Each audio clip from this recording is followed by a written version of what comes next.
chances. One out of a million will reach so fast. Always in a feeling that I won't deny that work. Never could toss. Look in my eyes, I'm on the rise.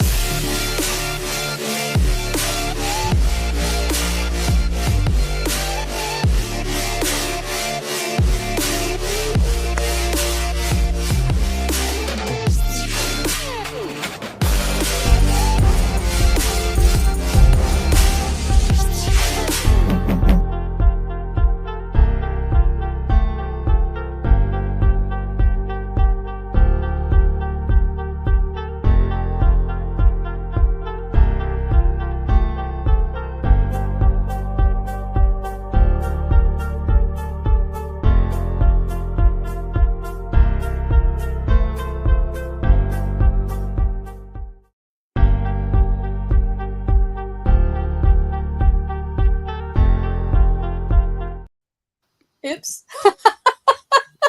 I was like, that's a really big gap. I had it in a loop. I was like, oh, wait.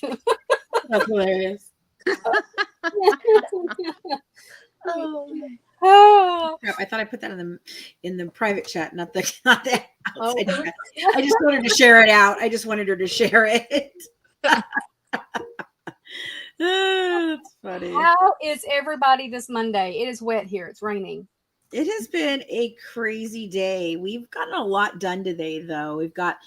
Like I said, we have our third book coming out. We put it into Amazon today. It should be out in 2 days. And I'm really excited for this one. I really, really like this one. This is all about the murder, the aftermath, Nicholas, more stuff on him. And I'm really excited about this book. And then the fourth one we have planned, we are going to do all the back-to-back lies. And so I'm really excited about that one. So that's my day. We need to add in on that, or you need to add in on that, the whole Facebook war drama. Oh, that'll be our 7th book in the series. Okay. Yeah, that one I definitely will have you help out on because it'll coincide with the documentary. So, but we've got, so this one is going to be, this one's the finalization of the podcast. Then we're moving forward into the future, going with all the lies, the manipulations, all of that from every single show. And then our fifth one will be all about Nick. Our 6th one will be about Dee Dee. And then the 7th one will be all the craziness that happened to get to the truth. Yeah, people don't quite understand it until we start sharing it. And then they're like, oh. And I need you because you know what? I'll tell you what, my memory is good, but it ain't that great all the time. Like there's times where we're talking and then you're like, do you remember this? And I'm like, oh crap, I totally forgot about that. I do, yeah. I had a screenshot that I ran across in Time Hop and I'm like, what this conversation was, and it was some dumb fuckery that was happening. I'm like, I don't even know what that conversation was. You don't even remember. I know. Right. My girlfriends do that to me all the time. They'll be like, hey, do you remember da da da? And I'll be like, no, I remember none of that. No. There will be people that message me to say, hey, I was so and so, you remember me? And I'm like, and there will be somebody that was involved through the stuff with Natasha, and I'm just like, exactly. No, I remember that. Like Fancy asked me about somebody the other day, and I said, she said she talked mad shit about us, but I don't remember her at all. Hi, LM Dragon. That's so hilarious. That's so funny. So here are some of my project guys that I've been working on. Not like I don't have enough to do, but my daughter-in-law wanted me to make a hat for Waylon. Oh my gosh. Oh my gosh, that's so cute. And it keeps disappearing. I got the pickle. And so, that's really cute. Put him in a gumbo pot. Yeah, that would be so cute. I love your little pickles. The pickles are amazing. A bunch of different veggies in it. Ooh, I like the really dark green one. That one's cute. He's got glitter in him. Ew, I like him. Yeah, he's got glitter. And then she's what I'm working on today. Oh, she is so cute. And you never crocheted before this? Oh, yeah. Oh, you did. I'm horrible at crocheting. Oh, I love it. I love it. Awful. I love it. If I do big projects, I lose interest and then they never get finished. Yeah. So it has to be these small things that I can get done in a couple hours and be done. Things that you're able to get done. Yeah. Yeah. Yeah. Totally. I get Because that. the big ones, they take forever. I lose interest quick. That's funny. That's really funny. Brandy, can you put the link to your channel in the chat so I can just send it to a couple of people really quick? You want me to send it to you on text? Yeah, that'll make it easier. Thank you. People are asking for it. Because I just sent it to one of my other YouTube buddies, and let's see.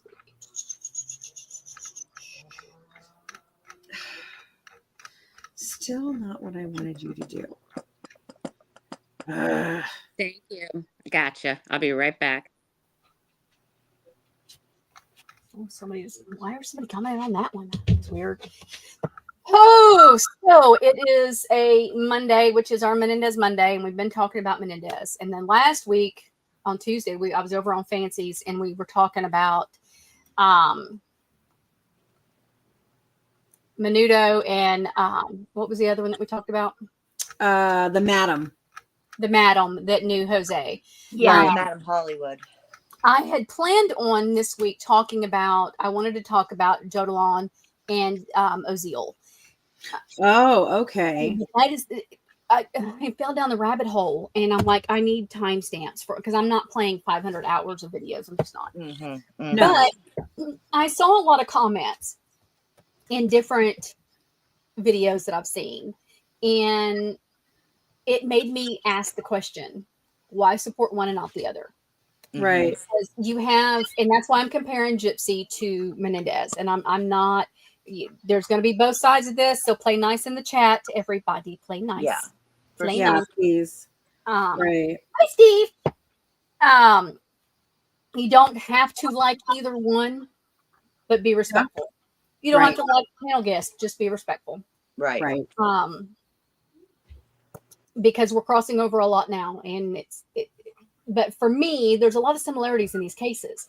But I see people who support Gypsy, who she deserves to be out. She did her time. She blah, blah, blah, blah, blah, blah, blah. But then they sit there and go, the Menendez brothers should never be out of prison. And I'm sitting here going, make that make sense, right? Doesn't make sense to me. Yeah. And so I thought, let's start having this discussion. What makes, there's huge differences in the cases, but there's huge similarities. Yes. Absolutely. And I am of the opinion that people can be rehabilitated. I just am. And like I said earlier today, Fancy, when you were live, it's not, I support Gypsy being out. I just don't like the crap that goes on now. Right.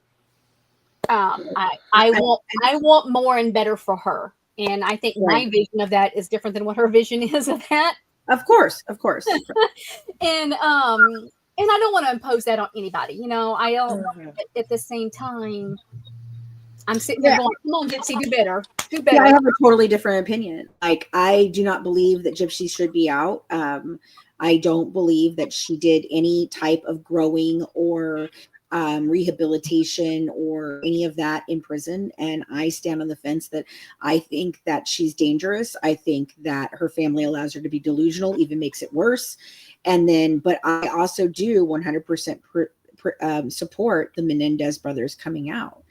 And it's really about, for me, they've taken responsibility. They are remorseful. They have done things in prison to help other inmates, even though they knew that they had no chance of getting out ever. They spent 20 years apart from each other for what they did. They have done, at their therapy, they've gone and created programs for people. Like, I feel like they did the work that in 30 years, where 35, 36 years now, where Gypsy had that same choice and did none of it. And that is my difference there. Can you forgive somebody for that? Yes. Can Gypsy come out? Could Gypsy come out and possibly, live a good life and do all of that if she had done the work, but she didn't do the work. And I just think that letting her out the way they let her out was detrimental to the society. I think they should have done something to ensure that she came out with better skills, a better foundation. I think releasing her, if you were going to release her by putting her in prison with other hardened criminals, you were doing her no service. And, that goes back to me, when I first said I didn't know why they put her in there, but now I do. Like, I think she should be in there. I don't see any change from her. And that's my biggest concern. I don't see change. Whereas with the Menendez brothers, there's immense amount of change. JoJo, where do you sit on it? I agree with Fancy 100% about the Menendez brothers. 100%. They definitely need to come out. I think they've also stolen some of Gyp's spotlight, but it is what it is. Yeah. In terms of Gypsy, I'm not really sure because I don't know what services they offered to help her rehabilitate while she was in prison. I think Fancy, She maybe you refused could them. answer Didn't that get probably any. better than anybody else. I was told that she had been told she was not damaged enough for those services. That's a lie. And we had been told years ago that they would have brought services in because she was such a high profile case. Right. So no, and I got confirmation from Rachel. She could have gone at any point in time. Rachel was in there with her, and she chose not to. All you have to do is fill out a form, and they will allow you to go. You don't have to be on some scale of whatever. She just chose not to do it, and she lied about being better. She did anger management. I want to say. Hello, or welcome. Oh, that's my husband. Hey, hon. Oh, okay. I'm used to him at a different name on TikTok. We did the anger management, and I want to say there was one other, but I cannot remember right now what it was. That's the one where she had to deal with writing her a letter to her mother and all that stuff. Yeah. Which, again, it's. I think that is common, something that they have you go through. That is one of those beginner, like the first step. But the idea is you have to be honest when you write it, and she still wasn't honest. So that's the problem. Like, she's never been honest even with herself, I don't think. I think she has convinced herself that I was not sick, that there was nothing wrong with me, and my mother did this to me. I think she's done that and convinced herself of it, regardless of whether it's true or not. And I think that is a big problem by not acknowledging the truth and acknowledging that, maybe I was sick. Maybe I still am sick. I think that is a big deal because it will never allow her to heal if she does not believe the truth. If she has convinced herself of the lie. Right. Because for me, when she came out and she was on that podcast and she said, I didn't do the actual kill. It's a denial. Yeah. And I'm like, okay, I don't see growth at all from you. No. I heard I don't identify as a murderer, and that's not the case. It doesn't matter whether you identify or not. That's what you are. And until she can accept what has happened, what her part was, how involved, whatever, and until she gets into I feel really deep therapy, I don't see her being able to be anything more than what she is right now. And I agree with that, Mack. I do agree with that. Even though I'm probably the sympathetic one here. Yeah. It's a shame because she's going to be a mom. I do feel like if she was to do those things, people would give her grace. Mm-hmm. But when you're not doing those things, and then and then she's just going around, setting fires everywhere while the family's behind her trying to put them out all the time. Well, I don't think she was prepared for one. I'm hoping that Menendez brothers are a little bit more prepared for social media than what she was, because she had some access to social media before the murder.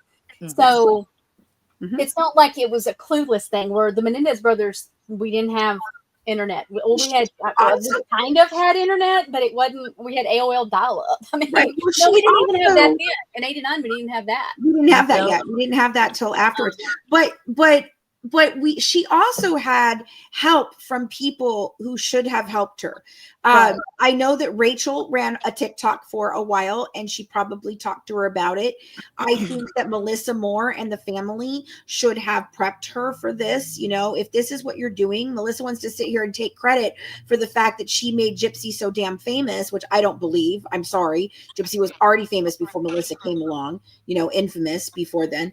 But I know before that. Yeah. everybody knew her before that. I think it's ridiculous that Melissa even makes that statement. It's stupid. Well, I think that she says that, for me, in my opinion, is because of the shows. And even though there was a huge following for the case, Lifetime capitalizing on the storyline has put her in a Kim Kardashian, and y'all, there's air quotes there if you're not looking at the screen, role. And I get where you're coming from, but there had been documentaries, there had been the act, there had been so much already. I don't think that Melissa, puts her on the map. I don't. But I think I don't think it put it on the map, but I think she pushed her out there. Kicked it in the ass to make it go poof all of a sudden this year. She pushed it for sure. Right. Yeah. Right. Making sure that when she came out, what the same thing is she should have had a responsibility then to inform her and get her. Lifetime should have had a publicity already. There should have, I had said that from the very beginning, even with Christy and them, they all should have had PR already on the scene, helping them navigate and from the get-go. Why didn't they? Do we know why they didn't? No idea.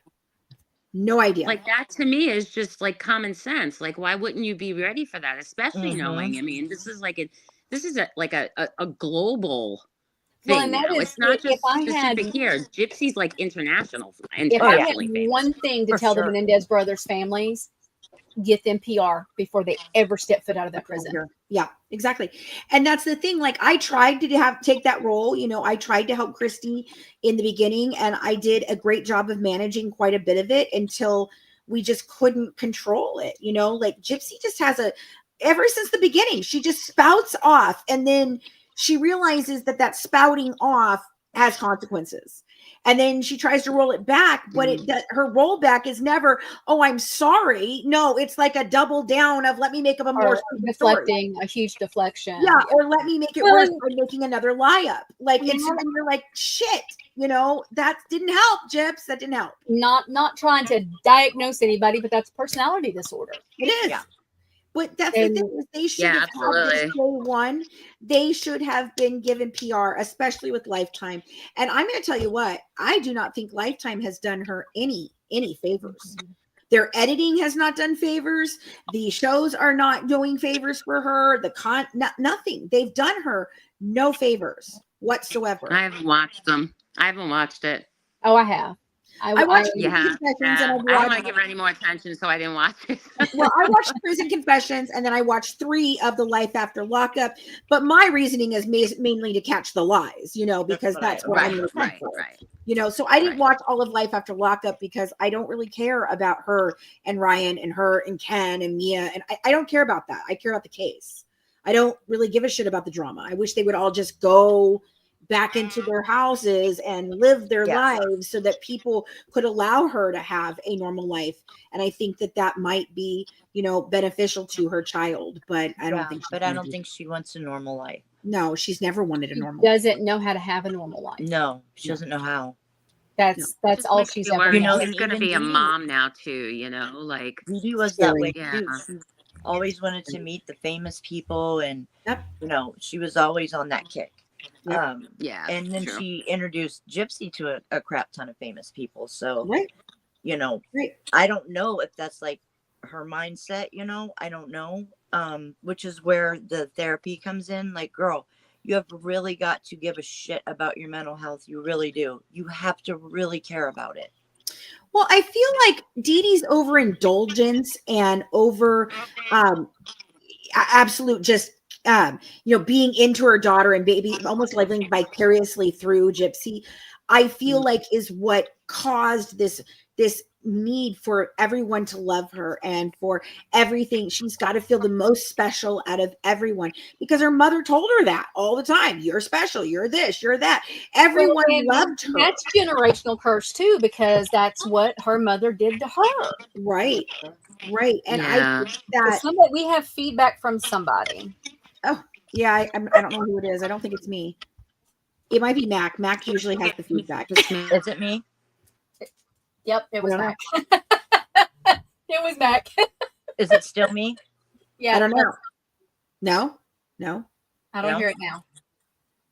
Weird. All right, how about now? Hold on now. Can you hear me now? Can you hear me now? Can you hear me now? Can you hear me now? If you're just coming in, make sure you hop over and give us a like. And go ahead. Sorry. I don't even know what I was saying. I don't know. It's fine. Give us a like and give us a subscribe. Give us a like, and that is a free way to support the channel. And of course, if you're commenting, you have to be a subscriber. So thank you very much, and I appreciate you. You know, I think that for Gypsy, there was never a moment she wasn't center of attention. And I think it's hard for her right now to understand. No, honey, you're no longer the little girl in a wheelchair that everybody feels bad for. You are a full-blown murderer. There are going to be people that just don't like you based just on that. Beyond your own attitude, your problems, all that shit, the things that you guys pull, the creators that you're in contact with. But I think she does not understand why people don't like her. I just think it doesn't compute because everyone has always liked her. And then I think the lies are so, they're so rapid and they're so changing, like going from, oh my goodness, he's my husband and he smacked her butt and that was terrible, to, oh, well, okay, well, that wasn't what I really meant because you guys didn't take that one very well. So I really meant that the society is, sexual, No, honey, what you really meant was you were jealous. Okay. And don't try to cover it up by blaming it on society and what society puts out there. You are just trying to make sure that people like you, and they're not. They don't. So oh, Steve, thank you, you're such a sweetheart. I think she's just having a really hard time with that. Yeah, I do. And people go ahead, Mac. I was just gonna say she keeps saying she's an advocate, but she's not doing it. She's not being about it. She's just saying it. You know what I mean? And I feel like if she would do what she says more, people would be able to, like I said, again, maybe give her some grace. But she's always just, I don't know, just lying all the time. Well, and the advocacy thing is something I wanted to talk about because that was something that hit me the other day. And matter of fact, I ended up messaging Fancy and was like, give me a minute, I got to talk to Kendal first. Because Kendal's my sounding board, because she kind of like talks me off the ledge of losing my sanity, or she kind of pulls me back in a little bit. And I had to make sure where my brain was going with it was not my emotions, because like everybody who knows me knows I have been a 100% Gypsy supporter, 100%. Other than I'm not going around like some of the others and fighting with every creator that has something to say. Here's the thing, they all have the right to their own opinion. It is what it is. Absolutely. You don't have to like Gypsy, that's fine. But when TMZ asked her at the airport about the Menendez brothers, and it was very flippant and just kind of cold. Yes.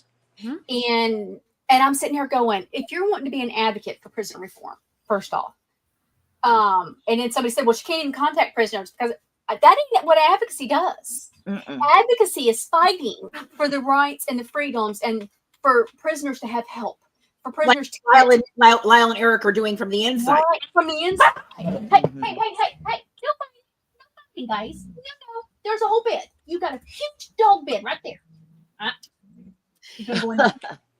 Y'all want to fight over a spot. They can't get close enough. Yeah.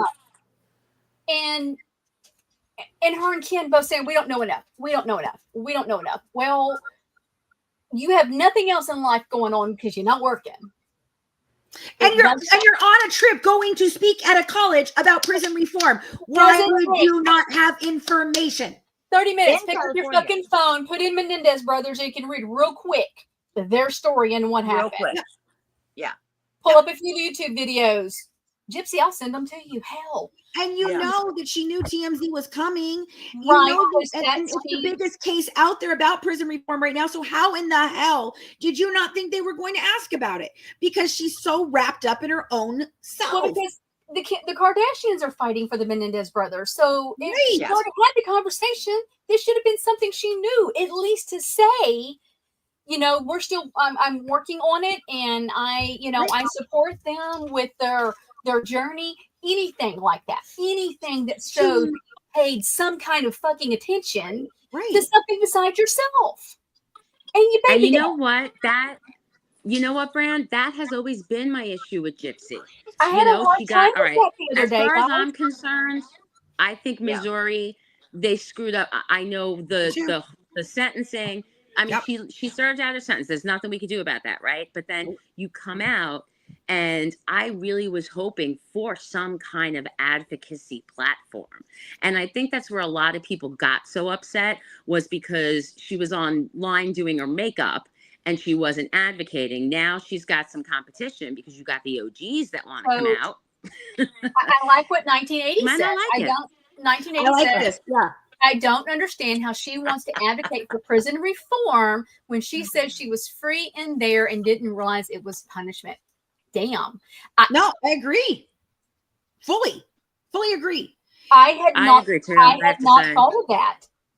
Mm-hmm. Yeah, we had this conversation the other day, Mack and I did, about that. And when you say that prison was so great, it was better than living with your mama, what prison reform are you fighting for? You don't know. You have again, it goes back to the fact that I believe that she steals ideas and stories and tries to make them her own. But because she never experienced the things that she's trying to make her own, she doesn't know how to make it go right. It doesn't sound right. So people are like, that sounds weird.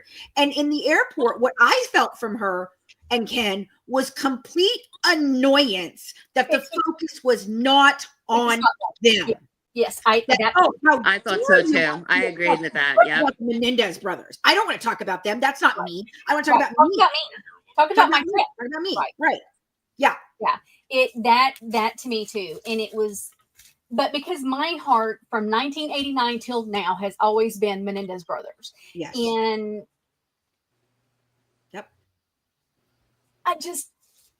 it's one of those times I'm like, come on, Gypsy, say something for me, baby. Come on. Something that I can go see. I told y'all. And then your time. It's like how I felt watching the interrogation video too, Brandy. It was like we sat there going, okay, look, just say it. And you waited and you waited and you waited and you waited. And I was on the edge of my chair waiting. Please, Gypsy, just say it. Just say it. Just say what happened to you. Just tell him that your mom abused you. Just tell him. And then what happened? She got to the point where they gave her Nick and she just threw him so far under the fucking bus and went straight on. And I was just like, I'm on both sides of that, though. I have another side of that because I agree with you. Right. Because I remember that when you sent that to us all and you said, I need you guys to watch this. We'll talk about it tomorrow. Yeah. And I had newborn kittens then and I was up all night. So it's pretty much when we did a lot of our work. And I'm watching that video and the next day you said, are you okay? And I went, no, I'm not. I'm not okay. Mm-mm. Why is she not saying what we were wanting her to say? But they will tell you that a lot of times we don't know that we're being abused when we're being abused. And she may not have been. So it is possible, devil's advocate. But she didn't even have to say abused. All she had to do was say, my mom has made me pretend to be sick for years and years and years, and I'm not sick. And she was given a perfect opportunity for that when she was on her ride to the hospital. Because the first guy who talked to her, when he took her to the hospital, the very first question he asked her was, are you okay? What medical conditions do you have? Do you know what she went with at first? I have no medical conditions. And then he hit her back with, and this is in the Waukesha, this conversation is detailed in the Waukesha case file, not the Greene County one, the Waukesha one, which is in our second book, or our third book, in this third book. Okay. And it basically, she then goes, he asks her, but I thought you had this and this and this and this. And she goes, oh, yeah. I had it when I was 5 and I've been in remission since and I'm perfectly healthy. That was the opening right freaking there. That didn't have to be Stan who's questioning you hard. Nothing. That was your opening to say, yeah, I know you guys think this, but my mom made me pretend to do this. And the reason I don't think she said it is because she knows it's not true. She knows it's not true. That's why she never went with it. Mm-hmm. Because that defense was not made up by her. That was not their defense. That was not their plan. That was not Gypsy's tale. You know, seriously. It was created in a room with Mike Stanfield, on HBO, and Christy, and that's the thing. That was not Gypsy's actual original defense. she didn't think of it because it didn't happen to her, in my opinion, allegedly, for entertainment purposes only. That's where I'm sitting. And I saw that the other day when I read that in the Waukesha thing, because I hadn't looked at that in a very long time. And the first time I looked at it, I just kind of glanced through because I figured Greene County would have everything, you know. When I saw that statement to the guy who's just taking her, and she's talking to him about everything else. That's the guy who sat there and it was the Disney trip, and this is how you can get them keep, and the discounts and the free, and so she wasn't scared of him. It was like, Gypsy, shut up and quit telling him how to get free vacations. Right? Like, girlfriend, read the room. Yeah, I was struggling through that. That was hard. But that to me was the pivotal point where she could have said something, and she didn't think she needed to because, you know, she was just going to lay it all on Nick. I truly believe she was just going to lay it all on Nick. Because that's the other thing with the Menendez brothers. They didn't say it either. I mean, they told Oziel, the therapist, that they were sexually abused, but they didn't tell him that's why they chose to murder their parents. I understand that. And so I think if we're let's do a parallel. We've got the Menendez who kind of did the same thing. They didn't come up with that until the lawyers were like, you got this going on here, you know. And could the lawyers have put that little seed in there? Maybe. I mean, it happens.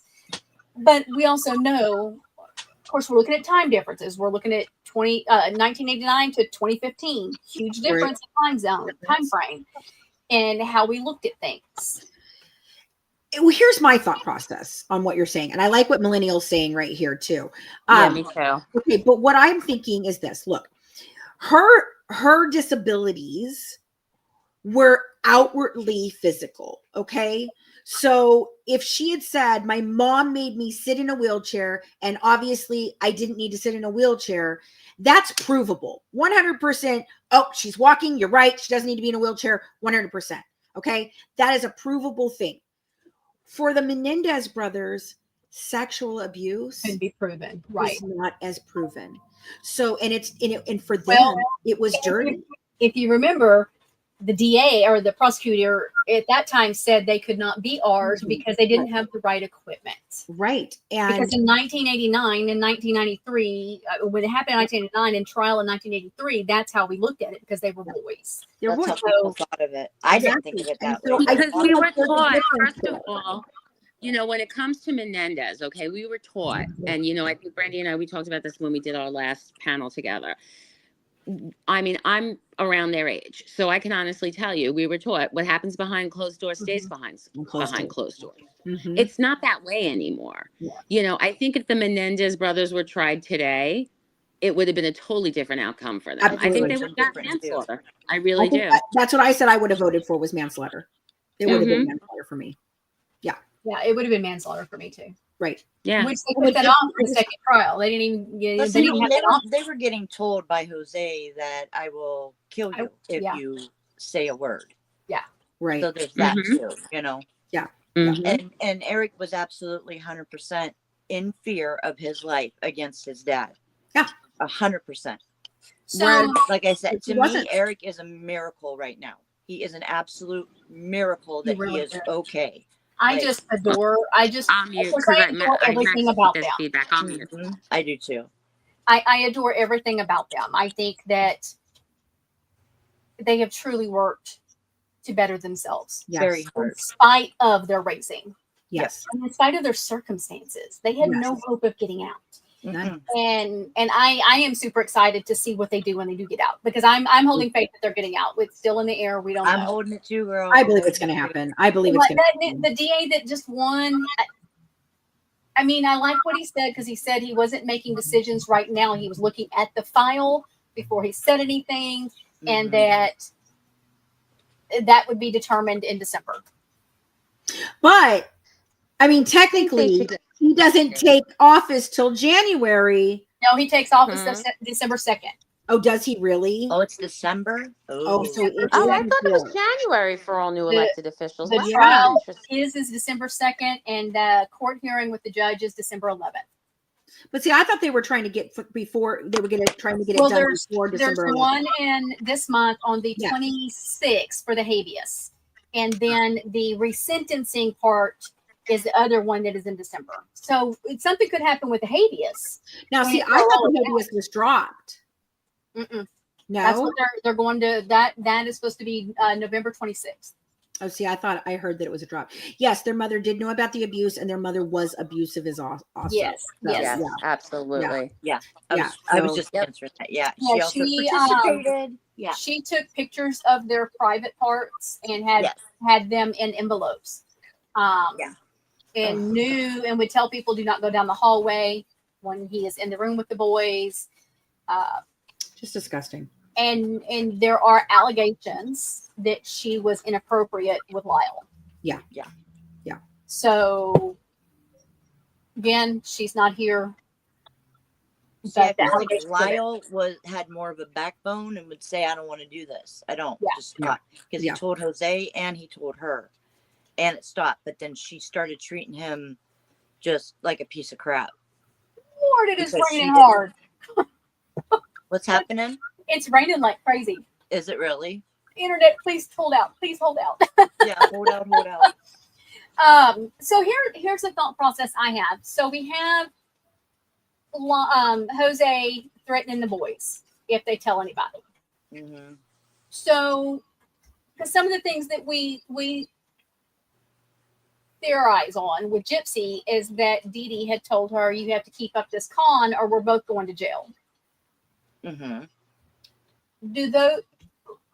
Where does that sit with y'all?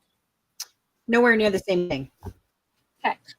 Possibly going to jail for something that your mother forced you to do and thinking that your parents are going to kill you, worlds apart. Well, they are worlds apart. They are. I mean, worlds apart. Like, Gypsy could have just left. She could have just left and gone anywhere she wanted to and never, ever. People say that about the Menendez, though, too. But their father would have come and found them. There's a difference. Right. That's the thing. I don't think at the time that this was going on, at the time of 2015, Gypsy was in no danger from her mother. None. They weren't even going to the medical thing anymore. They weren't doing anything. Nothing was happening. There was a threat from Jose, but there was not a threat from Dee Dee at the time that happened. If Dee Dee was as sick as what everything is saying that she was no threat to her. Right. Jose, on the other hand, was a threat and was threatening them up until it happened. See, I still do feel like she could have been somewhat of a threat. And Jose was like a predator, like right, not in near the capacity as Jose, but I do think that she was somewhat of a threat, or could have been perceived as a threat. Mm-hmm. Not near the capacity. Not so. Don't please nobody think that I'm trying to say that he was anything like Jose, because I don't think that. And this is where you and I disagree. I mean, this is where you and I disagree. This is where your compassion for her comes in and mine says, no, fuck that shit. She didn't know. Because I don't believe any of it. Like, that's where it's at. I don't believe her story at all anymore. At all. Like, none of it. I have to look at everything she says and figure out, what do I think is the truth in there? And when she said my mom never hurt me before I was 19 years old, I think that's the truth. I think that is the truth. I don't think that she had that beforehand. So I don't believe my mom was abusing me back when I was 6 years old and spanking me or beating me or whatever the heck, no, I don't believe that. I don't believe the thing about she's beating me with the wire hangers. I don't believe her when she says she was tied to with a dog leash to a bed or to her. I don't believe any of it. I don't believe it. And that's the thing. Like, if you can't believe one story she tells because every single time she changes it, then how in the heck can you believe anything about what they've said about Dee Dee? Christy don't like Dee Dee. We know that. The family didn't like Dee Dee. We know that. And they're all using this as a way to garner money. So I really just honestly, I do not believe anything she says or any of them. I'm not saying there was no abuse at all. I can't even say that. I mean, because we all grow up. Yeah, I won't ever deny somebody's abuse. I just cannot. I've had it done to me and I will not. It is a hard line for me. It's just the extent of what she's saying. Like, right. What millennial is saying. And I agree with that. Right, where I'm at is, look, parents all are fallible. Okay. None of us are perfect parents. We do damage to our children without having to be completely abusive. Okay. My mother was. We don't get little books on how to raise them and what to do. So, exactly. I mean. So I feel like everyone goes through some level of trauma, abuse, problems with their parents, with their family. And I just don't feel that what she went through is anywhere close to what I went through, what you went through, what Garnet Spears went through, what the Menendez brothers went through. I don't see it. And I'm tired of people making it seem like she was this worst victim of ever. No, I'm sorry. First of all, she's not a victim of Munchausen by proxy. We've kind of proved that. But beyond that, she wasn't the worst case, Mr. Dr. Feldman, because in my opinion, the worst case of child abuse is Garnet Spears, who's dead. Right. Okay? He's dead. Gypsy did not have, and Garnet Spears didn't go to Disneyland 9,000 freaking times and be on a millionaire's boat and meet all these celebrities. No, he was in the hospital all the time, really, really freaking sick because his mom was poisoning him. So that to me, I feel like it almost invalidates the rest of us who did experience extreme amounts of abuse, and extreme amounts of something. I feel like she just took that story and ran with it. And I mean, there's a lot of people that I know that have been through abuse that look at her and go, no, I'm sorry. She's not one of us. She's not in this category, because her descriptions of it don't even make sense as to it being an abusive situation. Well, that's why I sit on the psychological abuse side of it. And that I could see, but I had my stepmother was like Dee Dee. Good Lord. I mean, just like Melanie was saying, super sweet 1 minute, and then that switch flip, and the evil bitch is out. And that was my stepmother. Sure. And when behind closed doors, Jesus, it was bad. And I do think there's some level of that, but I don't think that Dee Dee was doing it all alone. I think that Gypsy was also fighting back and being, a brat and all of that kind of stuff to her mom too, and holding it over. If you don't do this for me, I'm going to tell on you. I really feel that from her. That's the thing. Like, I don't feel the compassion that you feel. And I've tried so hard. And I was fighting for her so vehemently in the beginning. But now I go back and I look at some of the statements I made and said, even after me not talking to her for years because I didn't want to anymore, right? Because I didn't want to. I didn't believe her. I still defended her. I still defended her things that happened to her that I now go back and look at and go, God, I was so stupid for defending her for that. And here's where I'm gonna say this and let JoJo talk real quick. Here's where, and this is the one thing that I say to you a lot. Just like the other day when I called you, and if Becca Scoops is watching, I'm not saying this to be ugly to Becca Scoops, but I was like, fuck you, Becca Scoops. Fuck you for making me see it this way. Because people like Becca and even I've seen millennial stuff, things they'll post that make me go, oh, when it's fancy that says it. I can't get there with fancy, because for me, in the history, because there's a very long history, I know the damage that was done to Fancy and her hurt and her anger, and I have to sit back and go, is she clouded right now because of that? And there are still times I do think you are, and that's going to be something you have to get through to see. Right. It doesn't make any of it wrong. That's not what I'm saying. I just think that it can be. Let me give you an example real quick of why I say this about the emotional abuse. And because the emotional abuse from my mother was huge too. Okay. Absolutely huge. But when Gypsy describes the emotional abuse, one of the things she tells as a story of the emotional abuse, there's never like a real concrete any story. Okay. Except for my mom made me stand in front of a mirror and she would smack me and call me a slut. My mom made me take pregnancy tests when I wasn't having sex. That wasn't true. So you're lying about that. And then if your mother was making her stand in front of a mirror and smacking her because she was a slut, and I'm not saying it's right. I understand where Dee Dee was freaking coming from. If she's running around in the streets freaking at 19 years old, sleeping with 35-year-old married men who are drug dealers. I can see where Dee Dee would have screamed that out. You're being a slut. I don't want my daughter to be a slut. So if she came with a different story, a story that was believable, of like, well, she told me I was a horrible kid. And no, there's no stories like that. There's nothing. That's the problem I have. She never has a story that makes sense to what she's claiming happened. That's why I have a problem. And the one story for me that does is when she talks about Claude. And I don't believe that any further than I could throw you, Brandy. You know what, Brandy? I felt the same way at first. I heard that was edited, though, so I don't know 100%. But that's a very weird response from him when they asked him about that. And he's like, well, she's the one who did it to me. That's what my uncle said. So for me, it was a dead ringer. For me, it was exactly. Okay, now that's you again projecting what happened to you onto her. Right. But it's evidence of what an abuser does. It is, but it's also evidence that perhaps she was hypersexual because of her disorder, and she did try to touch him, and he did tell her, no, baby, that's not what we do.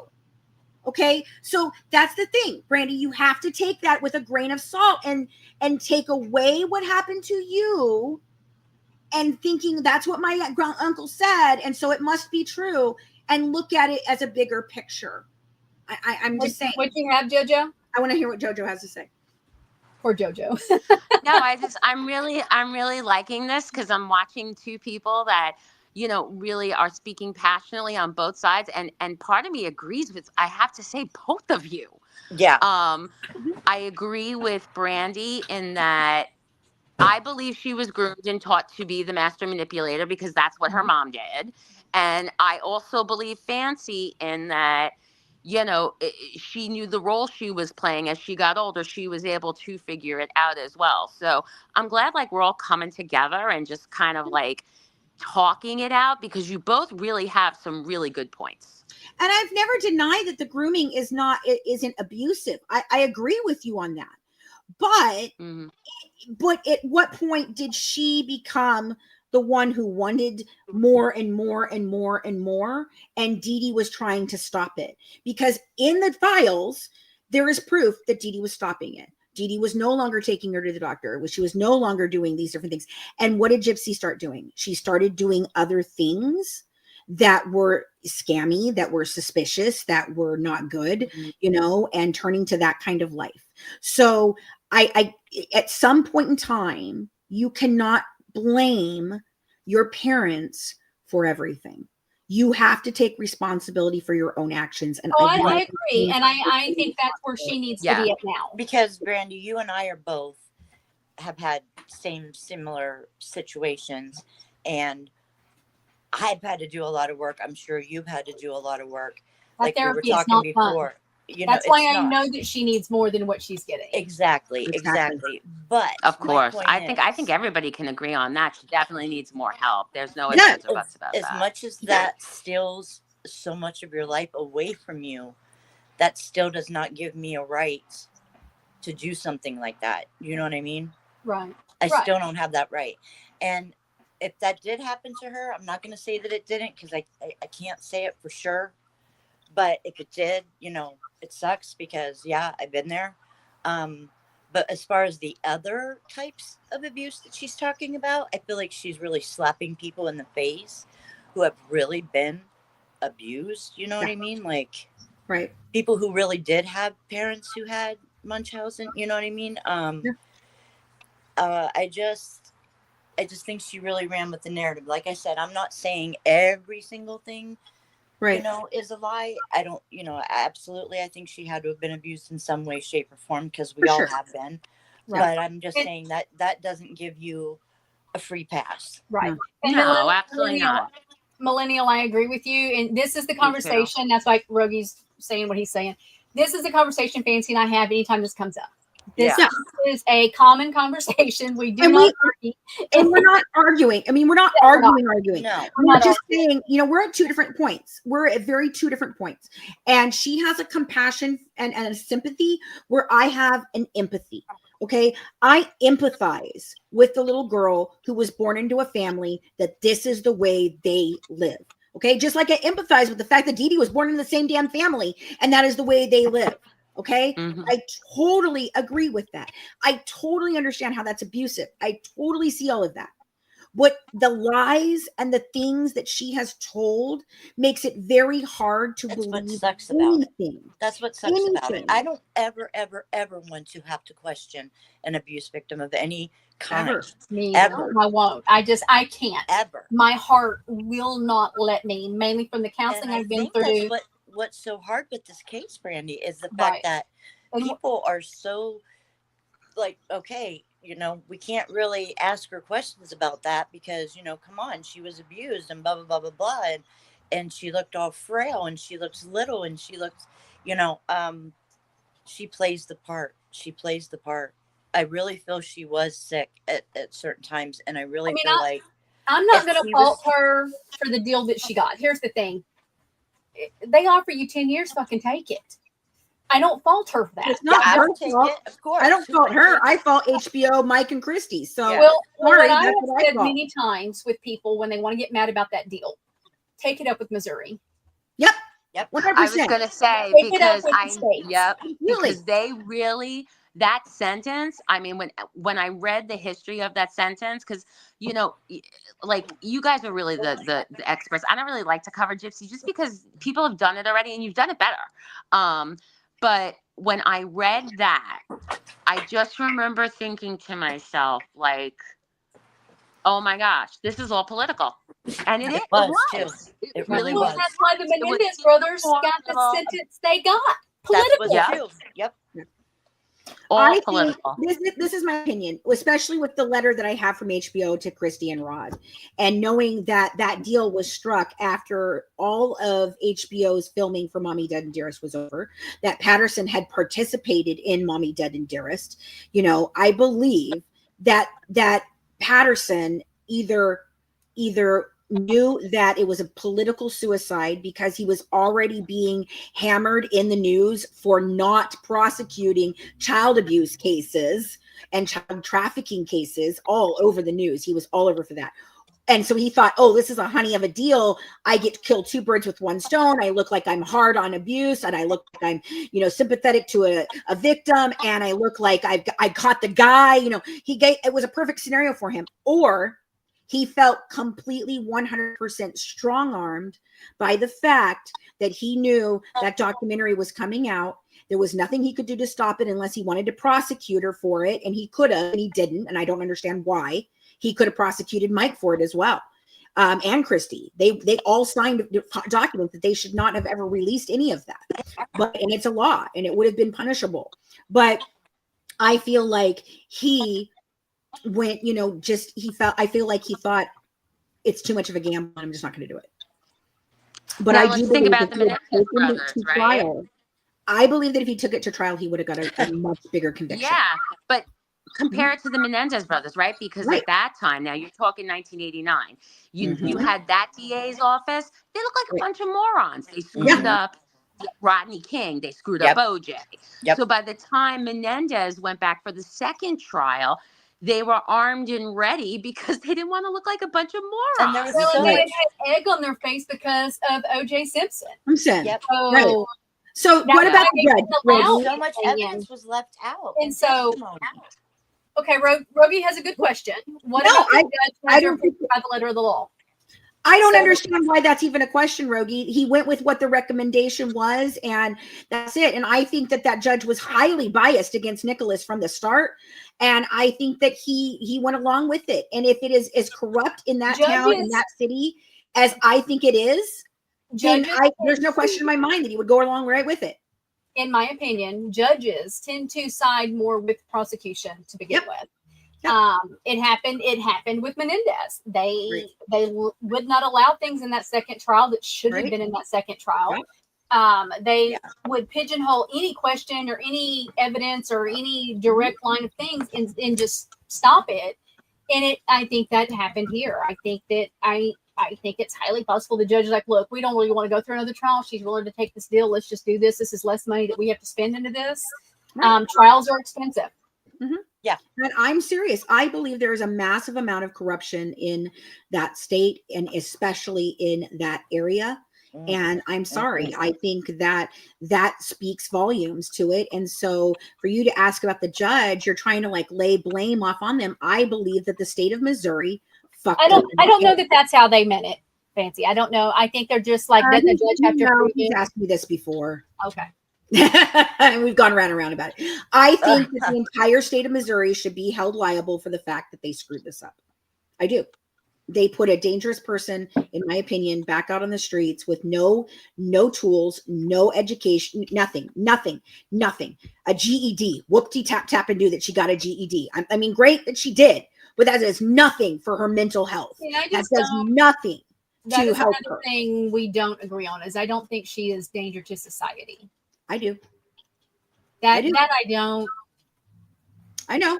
I'm worried that she's a danger What's to her herself level of because she's not getting intelligence? help. Huh? Does she have a normal level of intelligence, Gypsy, besides the chromosome disorder? Really? Wow. Because she always presented to me as she might have been, she might have had a developmental disability, but she has a high level of intelligence. That's really Dee Dee would tell people that she had a mental disability, a mental delay, but she does have a developmental delay, in my opinion. She's not mature. Okay? Right. She is not mature at all. And she is stunted in where her level of, like she thinks like kind of like Rod said, a teenage kid. Okay. I do think 14, that. Yeah. But as far as her mental capacity and her intelligence level, no, she's extremely she speaks very well. Have you heard her? She can talk. Yeah. Yeah, you can say that. Yeah. Yeah. And her mother was very adamant about teaching her that stuff from a very early on age. I mean, listen, she sat on Dr. Phil and not only told you her mother said that she had microcephaly, but then she explained to you what microcephaly was in clinical Yes, terms. You're right. I remember that interview. You're right. I remember that is highly intelligent. Nicholas couldn't do that. I guarantee you. Her own dad couldn't do that. Rod couldn't. No, her own dad can't do it. Right. Yeah. I'm just saying, here's me. I feel like this. I feel like if she was really all the things that she says, Dee Dee says, whatever, I just feel like Rod would have been way more involved. Yes, I just feel like you guys, Brooke Hatch, you're an expert, I know. If I had a sick kid or I really thought my kid was sick, there's nothing gonna keep me from seeing that kid. Right. What are you talking about? Hey, Rosalie. Dad, I had a dad like that. My daddy, may he rest in peace. I love that man. I was a daddy's girl, but you know what? He sat right there with my stepmother and would not come see me, would not call me, would not have anything to do with me to keep her happy. But that doesn't excuse his behavior. No, it doesn't. No, it doesn't. Rod is to blame just as much as anyone else in all of this. I believe that the whole family is to blame in all of this. I don't put all the blame on one person. Gypsy to take accountability when nobody around her expects her to do it either. Like for Rod to tell her, I'm not going to tell you what you did was wrong. Or for him to say in an article, Dee Dee got what she asked for. I mean, how far are you going to go with that? Like I said, she's going to be a grandfather. What are you going to say to that grandbaby? Are you going to say that? Are you going to say your grandma Dee Dee got what she deserved? Or your mom wasn't wrong for what she did? I mean, you have to take accountability. That is a good point. This is going to be an ongoing thing if she doesn't. If people don't look at it and say, okay, it was wrong. Come on now. It just, seriously, wasn't right. There was other ways you shouldn't have did what you did. But here we are. Now, where do we go from here? You know what I mean? And then actually do something to help your mental health and to make sure you're going to be a good mama for that baby and all the things. Like, I don't wish bad on her. I don't either.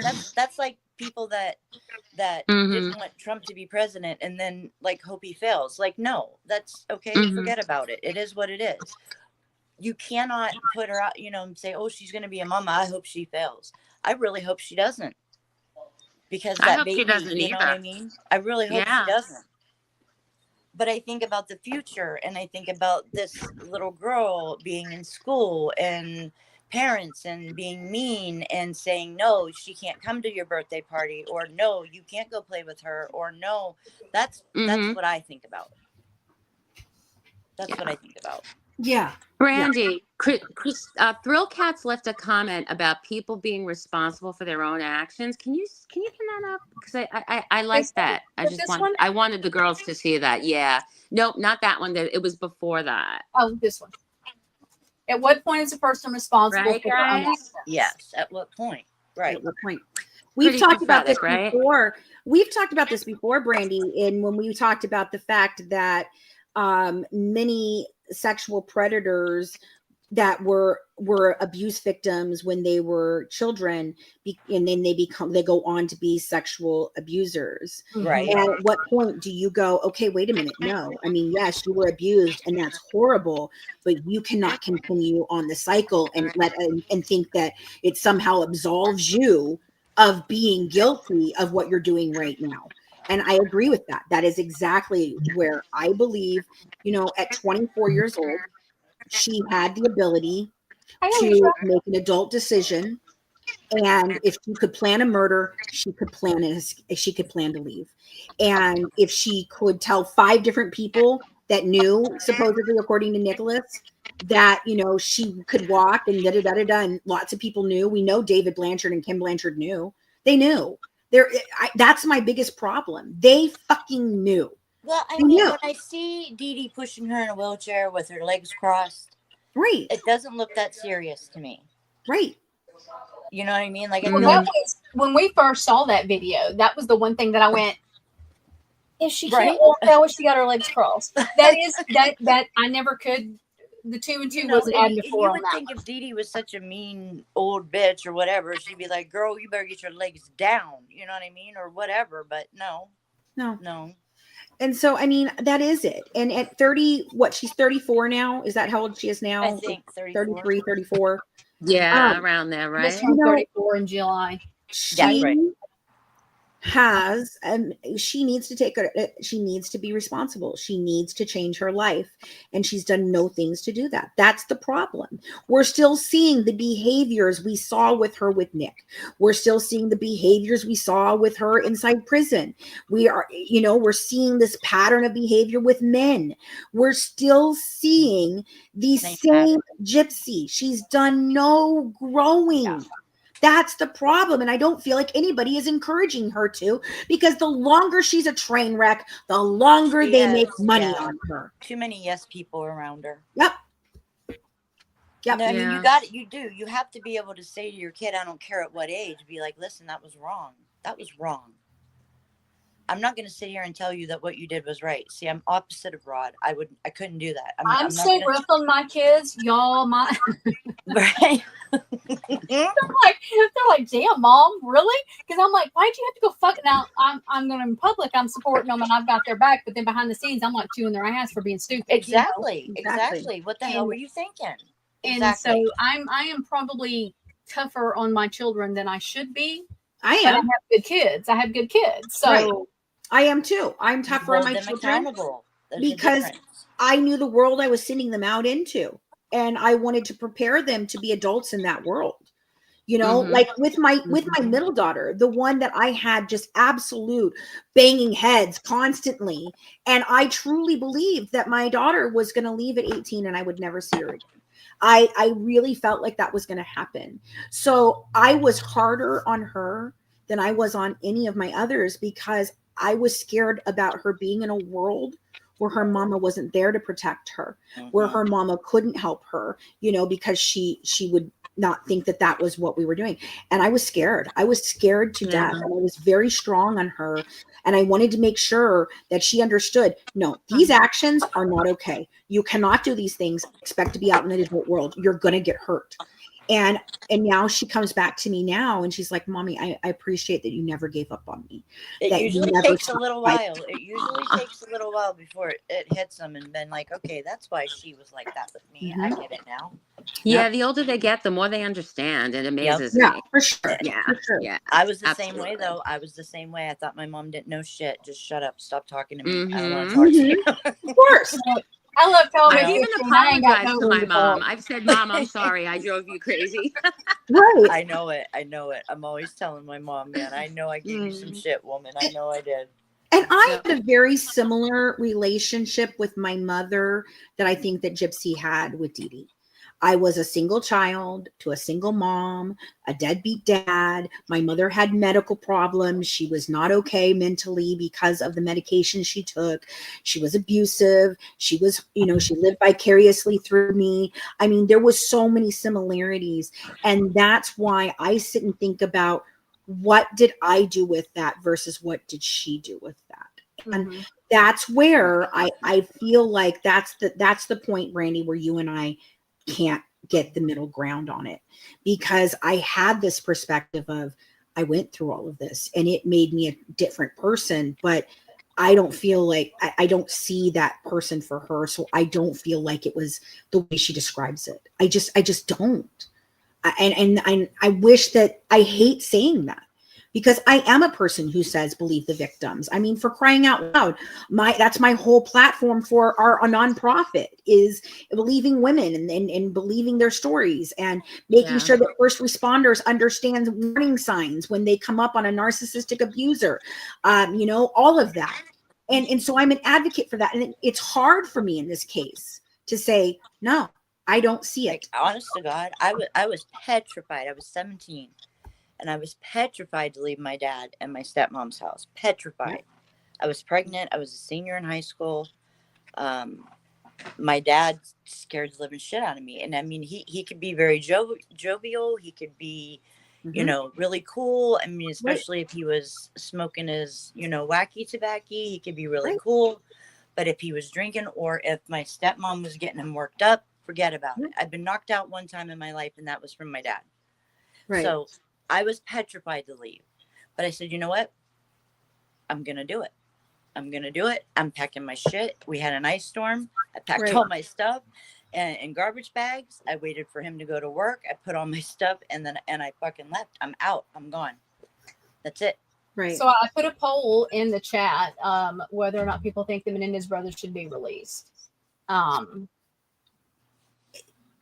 I can't even see with them, there's validation to their story because other people have the same story, about their parents. Well, and then the letters written before the murders, and the medical records that show that Lyle had the throat thing, everything. That, I think that's another reason why I have a problem, because there's no evidence to back up anything she says ever. And then she tells such whoppers of a story that you're just like, shit, I can't believe that. I'm sorry. I can't. So then it becomes, what can I believe? None of it. That's and I have to look at it very, very critically. You have to wonder what else, you know what I mean? Especially when it's something just silly. Just silly. Like not having numbered candles. Why lie about that? Why lie about that? That's just silly to me. And to me, if you're going to lie about that, you're going to lie about almost anything, because that's just, especially things that are provable. That blows my mind too sometimes with her. And she was taught to lie without a conscience. So she said my mom taught me how to be a really good liar. And it's not that I don't think that Dee Dee was at fault. I do feel that there's a lot of fault with Dee Dee. Okay. Do I think she committed medical child abuse? No. Do I think that she used Gypsy's actual condition to garner financial gain? Embellish it? Yes. Embellish it? Absolutely. Absolutely, I do. Was she having her have unnecessary surgeries and things? No. In order to give her a better life, though. I really do. Exactly. Whether it was right or wrong, I do feel like it wasn't like, you're going to sit in a chair. Right. And that's, really and that's a conversation I've had with Kendal. The same conversation. Can I ask one question? What was the necessity of the feeding tube? Failure to thrive. It was failure to thrive when she was little, and they just never took it out. Okay. It was a medically necessary procedure because she wasn't thriving. I never knew. I always wanted to ask you guys that, because I just thought of it. I was like, what about if you read the records, which I've gone back over them again, you know, in this last year after finding everything, if you read the records, one of the reasons it was staying was because she was still having weight problems. She was still having massive amounts of pain in her mouth. So there were times that she could not feed through the mouth. There were times, you know, so that's why they left it, on top of the fact that it's hard to get a doctor to take something out that they didn't put in. They don't like doing that because they don't know the reasoning. So then they won't, you know, they're very skittish about it. And then I think also it was an outward display that you could raise your thing and be like, see, I got a Mickey button. And that perpetuates the con of it's really bad, right? Because most of the stuff she had really wasn't all that bad. It was normal crap. You know, was she on a continuous feed when she was on that failure to thrive, or was it like a bolus? I don't know but we don't have those records. Melissa Moore does, but I don't. But I do know that she went from having, it showed that she went from being like a certain weight to almost double that weight within a very quick amount of time. So I do think that it worked really well. It was working. Okay. Exactly. Gotcha. So, and I think it was as needed after that period of time. You know, so for me, a lot of this though, it's just the stories are so unbelievable. Where do we give credence to and where do we not? Because how can we believe any of it's true at this point? Okay, like say with Menendez Brothers, I'm not saying it's right, but when I ask myself why, I can understand why. Yeah. But when I look at Gypsy and I ask myself why, I can't understand why. No. I can't with her, but I can with them. Mm-hmm. I almost feel like Menendez, I almost feel like they were more psychologically big time. I mean, just like I said, Eric, forget it. I know what I was saying. There was deep-seated psychological, physical, sexual abuse. With Gypsy, I wouldn't say there wasn't psychological abuse. That whole grooming and the con right there could constitute a psychological. Right. And that's what I was talking about with talking with Kendal. Yeah. With Kendal, that's what I was saying. Okay, so Kendal has a very similar story. She shared it on here with Brandy before, letting everybody know that her mother was very much like Dee Dee, you know, but there was a difference. And this was one of the things that I think I got Kendal to go, huh, when I said it, was because I asked Kendal, who was the beneficiary though? When your mother was making you go in and lie so that she could get, you know, narcotics or money or whatever the heck it was that she wanted, who benefited? And she was like, my mom. Well, Kendal will tell you is her mom benefited, but she benefited as well because her mom was happy. They got to go for sure. Yes. So there was a payout as the child. Right. For sure. But physically, it was her mother getting what she wanted. And by proxy, Kendal was happy because her mother was happy. But if you look at why Dee Dee did it, and everything that she did was for Gypsy. All the trips, all the money, all the stuff in the house. There was nothing for Dee Dee. There was no freaking great wardrobe for Dee Dee. No. There's no massive, you know, amount of things. All old furniture. And it was all for her. For Gypsy, she poured her whole life into her. And so that to me is the difference between the motivations for me, you know, and if Gypsy is the one who's benefiting and then she wants to continue benefiting and doing all of this past the time that her mom says, I can't do it anymore, then that's her, not her mom at that point. That's her. And yes, her mom taught her that. But you can't say that she doesn't know that that's wrong, because she does know it's wrong. She does. Yeah. Right. There's a big difference. Like if somebody's in my face telling me that they're going to kill me. Yeah. Then yeah, I'm in fear of my life. Mm-hmm. I don't feel like Gypsy was ever in fear of her life. All right. So I'm going to do another poll question. I'm going to end this one real quick.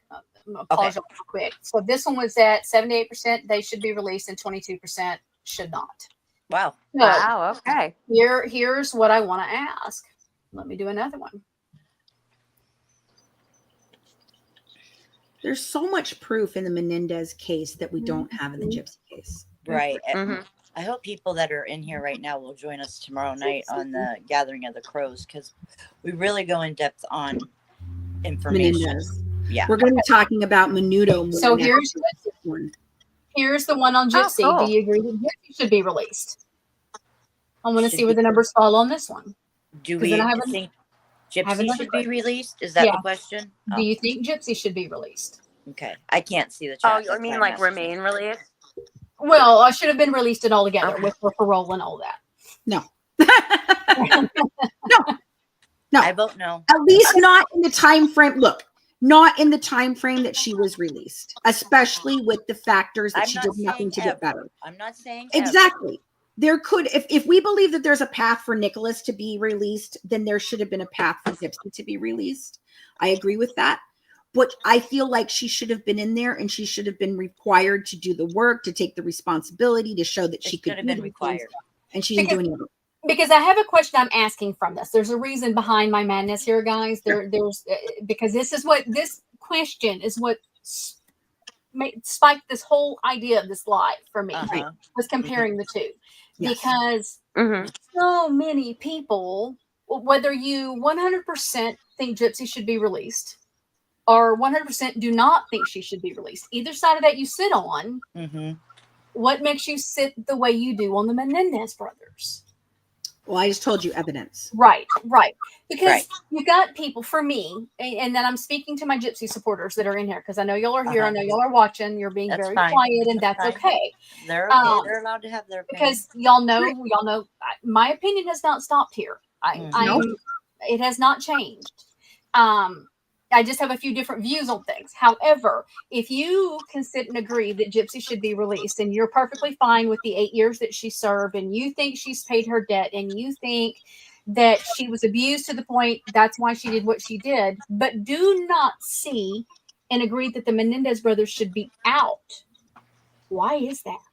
Yeah. Again, I think it comes down to sex.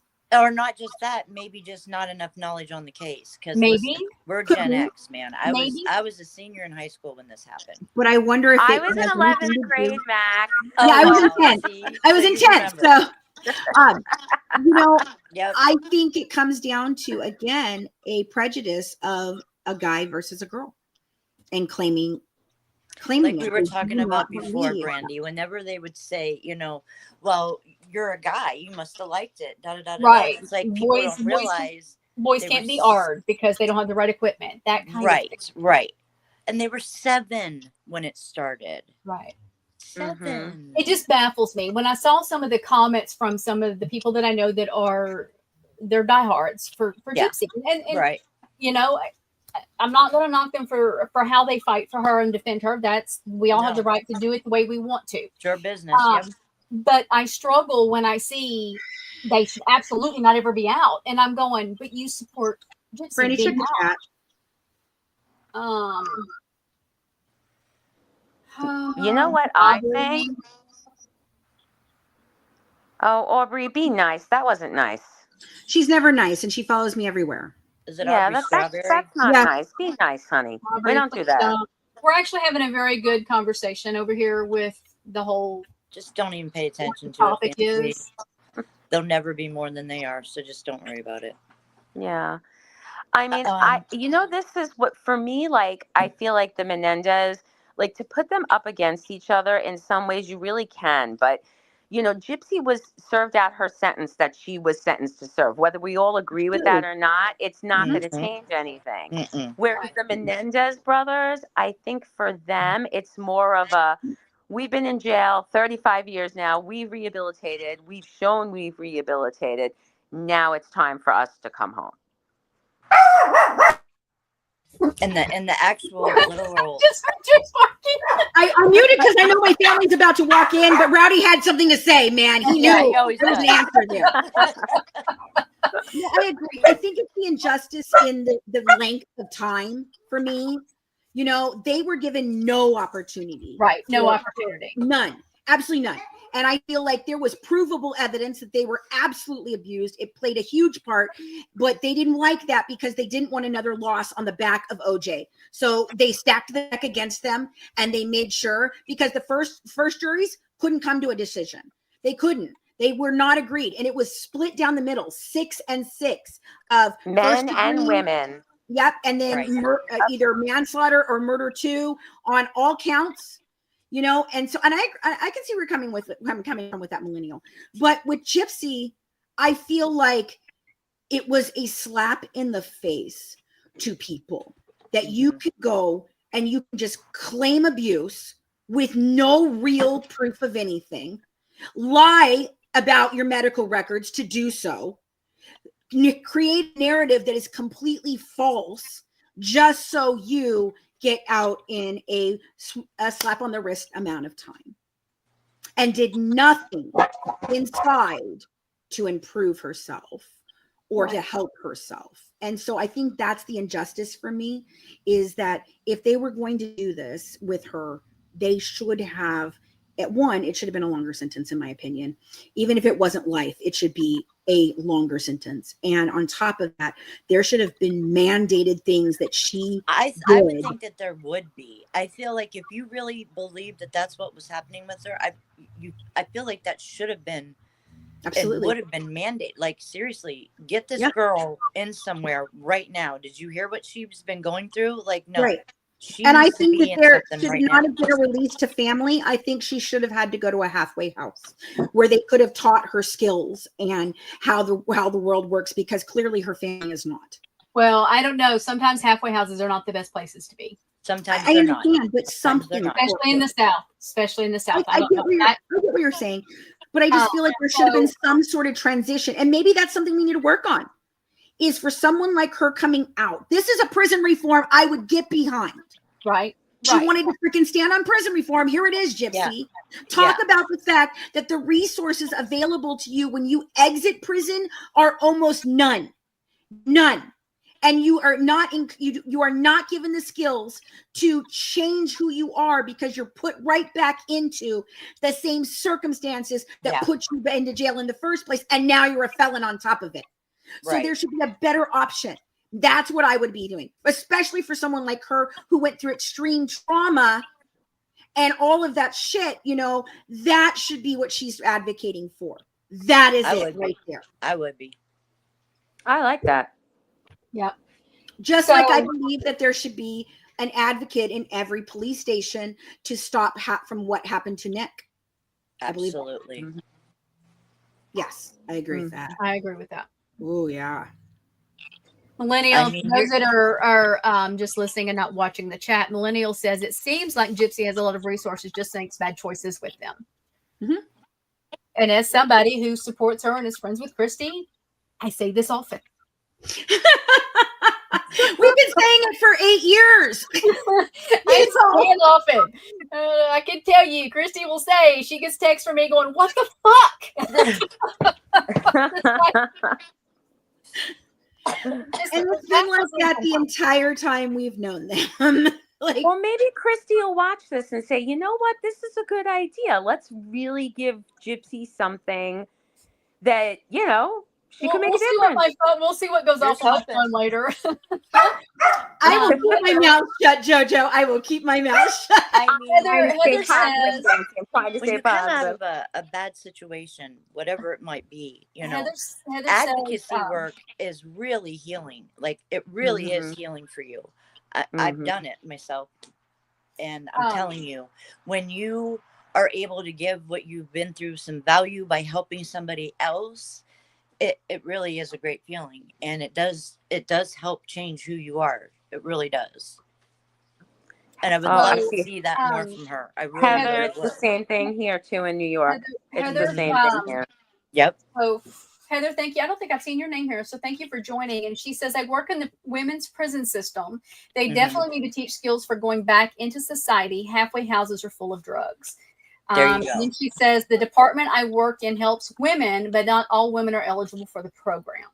Yeah. Wow. Thank you for that. Thank you for that. All of the halfway houses that I know of are not really set up to help people really acclimate back in to society the proper way. They can be very dangerous situations. Not the most savory people go there. So I don't know that a halfway house would have been a good idea. I do wish there was a little bit more going. I don't know, for like therapy maybe life kind of thing. coach or Right. I don't know, something. I don't know. But then again, does she want to be told what to do? You know what I mean? I don't know. Is that, I mean, allegedly, she does not like to be told no.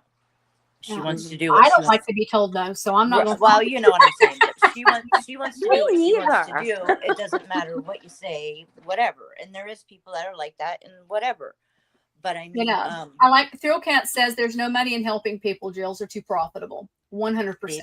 There you go. 100%.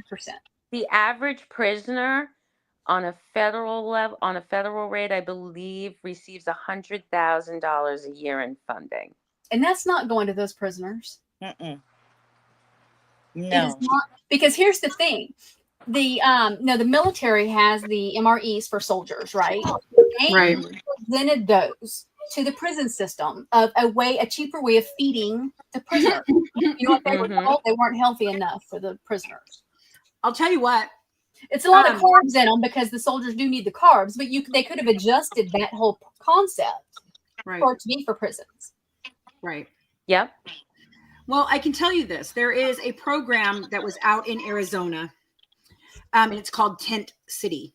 And the sheriff has them live in tents, and he does everything in the world to make it uncomfortable for these offenders so that they won't come back, so that they won't feel like it's something they want to do again. And then on top of that, he does provide the services to try and help them, be better. And he has one of the lower repeat offenders out in the country because of that program. Now, do I agree with the program? Not necessarily, but I think that, I think doing something like that to make it where you don't want to come back, but get the resources and help, maybe that's the answer. I don't know. I really don't know what the answer is. Yeah. Aubrey, I appreciate you coming over to give support tonight. I mean, y'all don't ever come over any other time, but please stop. Please stop. You're not on the run for the law. I'm not looking. I responded to the court. I am waiting for the court to respond. That's not on the run. You can just go suck your own. Oh yeah, la. Be nice. I've had it. Ignore it. Ridiculous. They're nobody. I know. You're right. But you're ruining Brandy's life. You're not even thinking about the consequences of what you're doing. You're ruining Brandy's life because you have a problem with me. And I think that's ridiculous. Yeah. Anyway. What was the poll for Gypsy? Do we know? Yeah, what came back, Brandy? Hold on. Let me I'm not Did we approving ever do that the comment. poll? I was wondering. I'm not approving that comment, Stevie. Great. They're all over here now. That's whatever. So on Gypsies, it was, do you agree with Gypsy being released? 62% said no, and 37% said yes. Wow. And there were double votes on that one. There were 16 votes on that one and 9 on the Menendez brothers. Oh. Wow. Menendez had 77% support and 22 with no. Mm-hmm. I think if people really if they would deep dive and actually watch the trial and watch the one with Roy Rosal, I mean, man, they're a little. My word, that one with Roy. Oh, I watched both those documentaries. Oh my goodness. You're just gonna be like, wow, was this shit really happening? It really was happening. Well, this is what we're going to do. Aubrey, since Aubrey says when Fancy shows respect for the law, we'll show respect for her. Well, you're in my chat, so you can show respect, period. Yeah. Sarah's on there too. I don't know who the hell Sarah is, but she's doing it too. Yeah, oh my goodness. Yeah. No, this is what they do to me. This is what they do. It's worse than Sarah, I scammed really. What have I scammed? I wouldn't talk about it. Don't even talk about it. Yeah, see? Are you guys proud of yourselves for learning? Yes, we don't even care. Anyway, Brandy. Yeah, they're keyboard warriors. Say that poll again. What was the poll? Okay, so for Gypsy, do you agree with Gypsy being released? 62% said no. 37% said yes. See? And I wonder, okay, can you ask another poll? Okay, sure. Do a poll of Was that your opinion before she got out of prison? I want to know. Did your that's a good one. opinion change on Gypsy after she was released? There we go.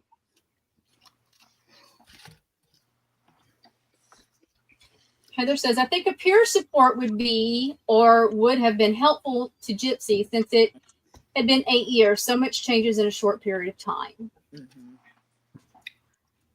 And I do think I yes, agree with Sarah, you. that was like 20 years ago. Would you like to know the whole story of how my life was then and what happened? No, they don't care about real stories, Brandy. You know that.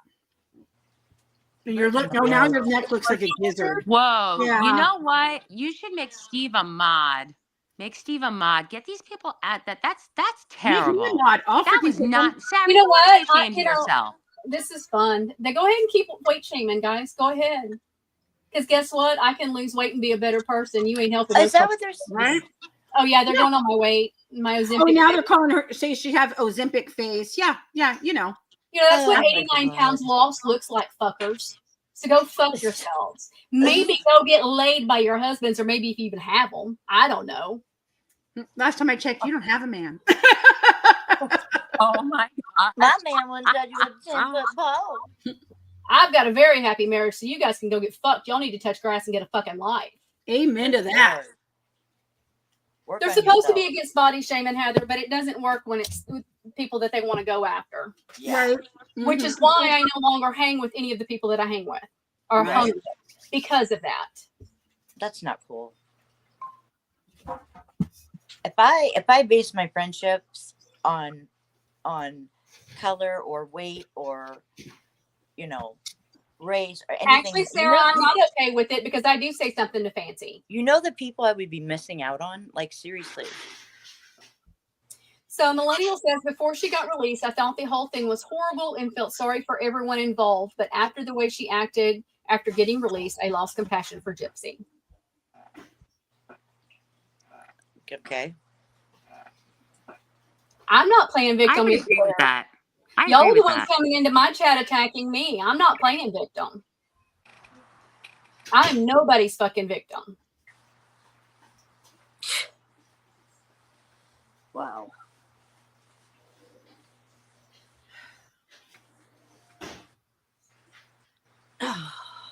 Just wow. I'll be right back.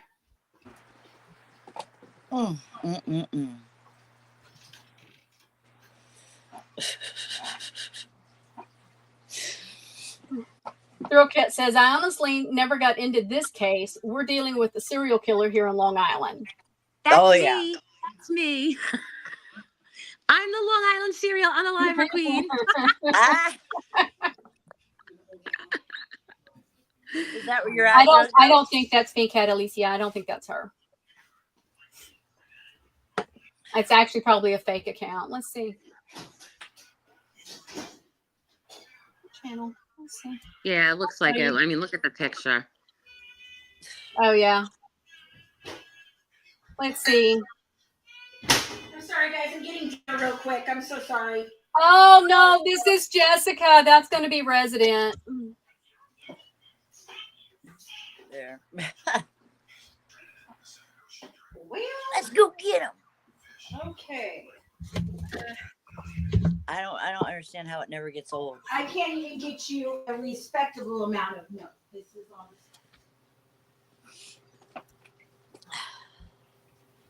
Okay. In my opinion, that's who I think it is because that's the same name that's on the Twitter account that she sent me. Mm-hmm. I can block someone. That's Pink Hat, Sarah? No, that's Resident Midnight. Exposing the good lines. Gotcha. So what happened while I was gone? I'll send it to you. That Jessica, the Sarah account is the same. I sent you the channel. Oh, okay. Fabulous. Hang on a second. I can take care of it, at least on my end. I don't have to look at what they're saying by going directly to YouTube and blocking their bullshit. But Thank you for showing up in the chat so I could get you one more time out of my shit. Evidence. Thank you. Thank you. Yeah, you're so wonderful. I have to do it directly in the chat though, so. Yeah. I didn't mute you. You're not muted. I didn't mute you, Sarah. Come in. I mean, Jessica.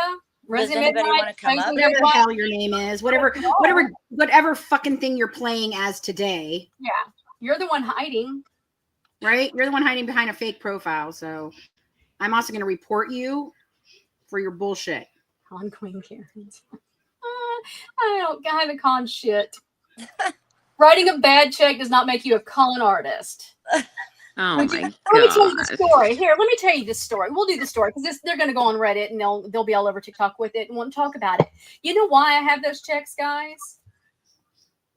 You know why I have those checks? I was extremely mentally ill and in a major serious crisis before my therapy. That's why. Paid all of it. Absolutely paid every bit of it. I didn't know how to deal with life back then. It's a long time ago. A lot of therapy since then. A lot of therapy.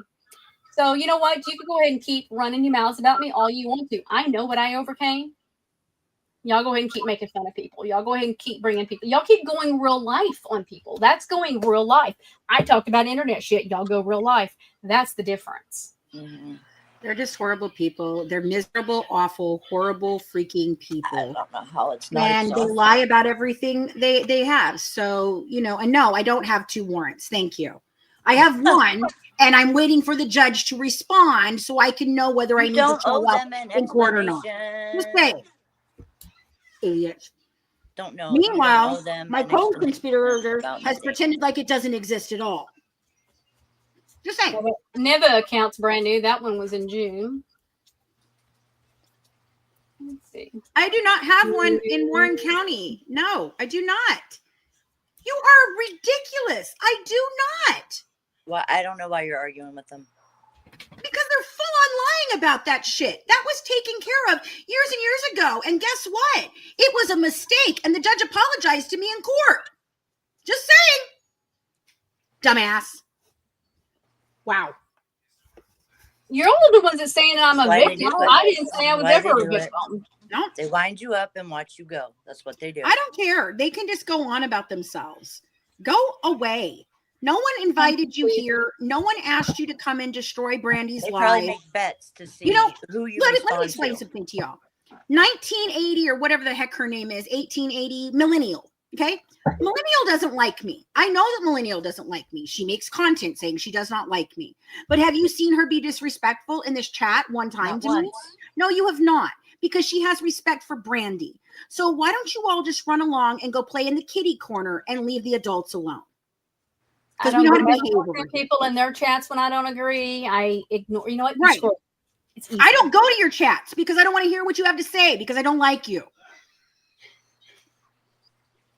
They just run around like tyrants. All right, so let's get back to what we were doing, Brandy. Just ignore them. Let's go. So the poll came back as how many changed their minds because I was grabbing dinner for us. So. Let's see. So we have had 10 votes on it. Let's end it. Let's end it. 60% say their opinion changed, and 40 said no, it hadn't. Huh. Wow. Interesting. So I'm just wondering, of that 40%, did you already have a bad opinion or did you have a good opinion? You know, I'd love to know in the chat if you could drop that down so we can have some positive comments here instead of bull crap. Put a 1 if you think that you already had a poor opinion, and put a 2 if you did not. And yeah, I'd like that. Yeah. So, but yeah, I mean, I think that even my daughter, you know, even my daughter had said when we were rushing to get the books done and we were rushing to get a documentary done that I'm glad we didn't. My daughter said, let's see what she does when she comes out. And I'm sorry, she hit the ground just kicking and running and screaming. And I was just like, oh, well, it's exactly what I said it was going to be. There's a fire there. There's a fire there. There's a fire there. I mean, it's just, whoo, you know. That girl don't play. She needs a role model in her life, and I don't feel like she has one. Well, you know, this is what I was trying to say before. Like, not just the fact she doesn't like to be told no, but there's people that aren't receptive to any kind of advice that's against what they're thinking. So if she's not willing to take accountability for things, I'm just wondering if she's willing to be receptive of somebody going against what she thinks she's doing is right. Well, and here's the thing, this is what hurts her. People that support her just came in here and acted the way they did. Yep. Exactly. To somebody who is actually friends with Christy and supporting fucking Gypsy. And this is what they just did. Yeah, make sense. This is the kind of people running their mouth supporting her, making her look bad. And she surrounds herself with them. Rogie was in here earlier. Meanwhile, Rogie's threatening a girl for driving by her house.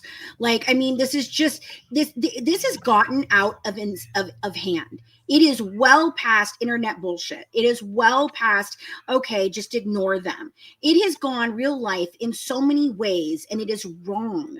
And for Chris, and I know you're friends with her, but for Christy and Gypsy to be up in these chats and encouraging this, like they have always, they've always encouraged the drama, is a problem. And now you've got Gypsy who's over here following Scribbles, the internet freaking, bully who gets paid money to hurt people. That is not a good look, sister. You got 8 people on your public account, and one of them you're following as a guy who goes around just bullying and harassing people, and that was paid to bully me, to bully Brandy, to bully Ryan, to bully Sir Morbid. Was he paid to bully me too? I don't think I don't know if he was paid yet, but I know he's mentioned you. So I don't want any of it. I mean, yeah. I blocked it, but I've seen people show me things. So yeah, I don't give a shit. And that's one of the 8 people you're choosing to follow. Like, honey, really? Come on. Again, what I say, read the fucking room. You need to get a handle on yourself. You have to not be about this kind of bullshit. Your mom, your stepmom, needs to get a handle on herself. You all need to do exactly what we've all told you. Take a break. Don't be on social media talking about this. Well, don't be a part of the bullshit is what I'm saying. Right. That's what I'm saying. If you're on social media, fine, but don't be in this. Go ahead, Mac. I'm sorry. I talked over you. Don't entertain it. No, they should have never entertained it. That's the problem. That's the problem. And they think it's funny, and they joke around about it, and they encourage it, and that's the actual problem. They should not. Cyberbullying at its finest. It really is. It is. It's cyber stalking. It's terrible. Mm-hmm. They stalk. As soon as Fancy's live, boom, they're on it. On it. As soon as she's anywhere, they're on it. They're on it and they're in there. Yep. I can't wrap my head around it because it's not my life, and it's never been my life. If I don't like somebody, fuck off. I want nothing to do with you. I'm not going to spend time making videos, following you around, harassing you in chat. That says more about you than it does about the person that you're fucking with. Like, seriously. I leave people alone. If you got this much fucking hate for somebody like this, like, you might want to look inside because something's really fucked up with you. Like, honest to God, something's really fucked up with you if you got this much hate and that this is your life. For someone you might want to look at yourself. Seriously. For people you don't look know. At yourself. For people you don't know. There's nobody I know in real life in my world that acts like this. No. So that's what I'm saying. If you pay attention to them, then there's somebody. If you don't, there's still nobody.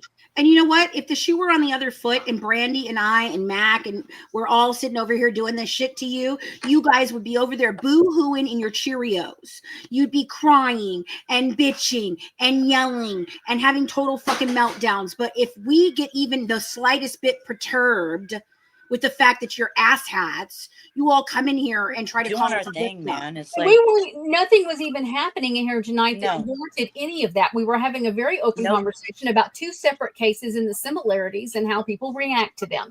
And everybody wanted to come in here acting like assholes. Well, this isn't what we were talking about. So let's just get back to what we were talking about and screw them. I know you're frustrated, Brandy.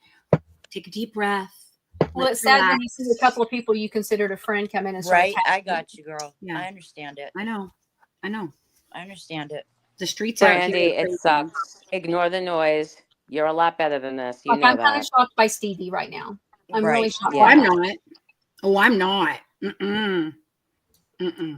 That's why I've had her blocked for a long I time. can see why Brandy would be though. So yeah, because none of them have said a thing to me. Aubrey hasn't said anything. Stevie hasn't said anything. They've been friendly, and then all of a sudden, bam. Yeah. Yeah. Because you have me on here. That's the only reason why. I mean, they're very upset. Y'all just supported somebody being real life on somebody, on one of your people, and y'all wonder why I'm not over there anymore. Right. Y'all wonder why I had a hard time with it. There you go. Yeah. So, but you know what? Here's the thing. I've overcome all my shit. Right. I've overcome my petty. Right. You've worked on your shit. I've worked on every bit of it. My mental health, my issues, my anything, any and all of it. And I can attest to that. I told you the other night, the growth that I have seen from the first time I met Brandy to today is insane. Even from a year ago when we had our last falling out till today, I have seen a woman who has worked on herself, a woman who has tried to be better, a woman who said, you know what, I was wrong.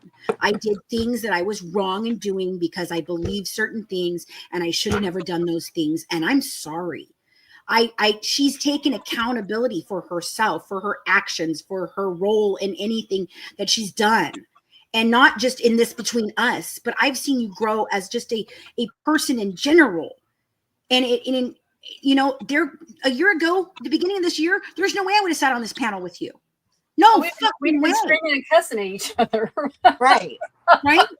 Right. I mean, we said this last week. I really love you Southern tempers. I love the Southern tempers. Love them. I'm from Texas, so Southern girl in me. Bless your little heart. But honestly, I think it shows growth for both of you. Like I've really seen both of you a lot of growth in both of you. Well, poor Mack was in the middle of me and Fancy having a blow up in a private chat. And I mean, I go to Kendal and Kendall's like, are you all right? I was like, no, I'm good. We haven't blocked each other yet. That's progress. That's progress. Like, Mack's like, I don't know what to do. She just leaves the chat. And she's like, I don't know. I was like, I got kicked. I didn't even say anything. Yeah, but you know what though? I mean, like I felt the same way. I was like, okay, well, she threw me out of the group, but she didn't block me, which means there's still a conversation to be had. Right. We both were irritated. We both needed to cool down. We did. We talked about it afterwards. We got our shit out. He said what I wanted to say. She said what she wanted to say. We were both being shitty that day. We agreed to the fact that we were both being shitty that day. And we went on. You know, and the thing that's been one of the things I think has been hardest with Brandy and I is because we feed off of each other's bad days. Because, you know, and we if the bad day is happening, we can't see past the bad day, and then it just unravels from there, and then it becomes a problem that shouldn't have been a problem, that should have been a conversation, becomes a fight, you know. And I think we've gotten better about that, about realizing, no, I'm having a bad fucking day. Maybe I just shouldn't say something right now. I think that you two are a great example. This should be up, you know, on the internet. This should kind of go. I'm going to reshare this video out because I think what has been accomplished here, which is outside of all the craziness of these cases, is you have two women sitting together who were able to get through whatever issues they had and still be able to come together. And that's the power women have. Yes. So, you know, everybody else in the chat who doesn't feel that way, so I feel bad for you. I really do. You should support. I mean, we've been held down long enough. We need to support one another. Yeah. We need to support one another, not tear each other down. We've dealt with that shit for how long? We face enough in this world, right? You don't have to like me or Fancy or Mack or JoJo. You don't have to like us for whatever reason. You have the right. We all have the right to like who we like and not like who we don't like. Right. But in how you behave with that says a lot about you. Yes, it does. For one, here's the thing. I don't have the time, the patience, or the energy to do that shit. No. When Fancy and I were fighting, I didn't go over on her shit. I didn't run my mouth. I said it right on my own platform with my own chest and went on about my business. Right. And if I had something to say, I said it right damn back. I had behind a fake profile. I said what I wanted to say. And you know what? I refused to bring it to my platform many times. So I would just come over, comment what I had to say and walk away because I was like, I don't even want to argue this with you, but I'm going to say something because we're friends and we've been friends. And, you know, and there were things that I felt we needed to work through and we did. And I, you know, my goal, even in all of that, was because I didn't understand why Brandy felt the way she did for certain things. And she didn't understand why I did. And we know now, you know, and we had to get through a lot of shit. And you can't just assume shit. No. You know what I'm saying? I've learned that too. You can't just assume stuff. Like if just because someone says it or just because this, that, whatever. No. Yeah. Check that shit out and make sure, you know. Because people assume things and then they assume they know something. I don't know how many fake accounts they have. Like this is. Oh my God, this is like another one. We have Amelia Earhart in the room. Oh yeah, Amelia's another one that likes to do it. They're just Amelia. How was that flight? Did you have a good flight? I'm just curious. Yeah. We should place bets on how many different accounts they're going to come in on. It's so ridiculous. I don't know. We were having a perfectly wonderful, normal life. Like they are hot and bothered. Yeah, you're hot and bothered. Like seriously, you're so bothered that we were talking about Gypsy and the Menendez brothers that you just thought, hey, I'm just going to go fuck all that up. Like I just gotta laugh because I don't understand it. I really don't. No drama. We were literally a case discussion. Like it was good. Yeah, Brandy, think about it this way. I only get Donald Trump and Kamala Harris in my lives. You got Amelia Earhart in here. And Elizabeth Borden. I mean, I have Lizzie Borden here. Helen Hunt was in mine. Helen Hunt was in mine. I mean, that's pretty big. Helen Hunt. There you go. I'm telling you. I just don't. I don't have the time. I don't have the energy. I don't have the. Don't you people have families? Don't you have lives? I don't know. Like I don't understand. We were not talking about you and no one summoned you. No. Like nobody pulled your chain. No one pulled your string. It is so ridiculous. Yeah, like what it really is. Like it just. They're mad because they can't use you anymore, Brandy. That's what it is. I don't know. They're mad because you were gung-ho to come at me because of what you felt and how you saw things. And the second that you didn't see it the way they see it, because we got our big girl bitches on and we freaking talk. What you and I learned has nothing to do with any of these people. It has to do with things that happened 5 years ago. No. Right. With Dawn and Tori. Yeah. Serious things that were going on that you guys, if y'all even knew what just come out today with more shit, it has nothing to do with the Blanchards even. No. And I can't wait to tell you, I can't wait to blow it all up. Like, as soon as I get the go-ahead, it's coming because I'm sick of that one bitch. But, and not the one that's dead. Right. We're not dead. But I'm saying, like, if I had that much hate that I'm acting like this, I would have to stop and ask myself why. Go stand there. Why do I hate this person this much? And why is it my goal? Why is this my life? Why? These were the girls in high school that I beat the fuck out of. Yep. 100. 100. Girl. Yeah, I was in high school. I was known to take people down. No. You peaked. No. So have fun with your sad, miserable ass lives while we go on about whatever the fuck we feel like it. So these were the mean girls in school picking on people that I was putting my foot down in it. Nah, They were the ones that were coming to ask us, hey, can you come with me when I go tell so-and-so off? Right. That's who they are. Oh, absolutely. Because they knew this bitch would be going. Yeah, exactly.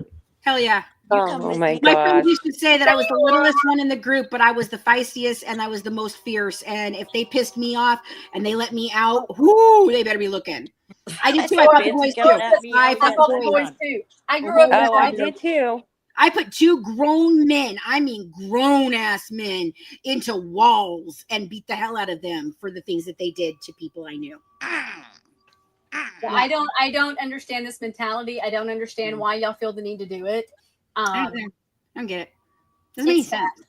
It's truly sad. It makes me sad for you. Mm-hmm. It I will really pray does. for you. I will pray for you. I'm not, because I'm not giving that my time. Well, no.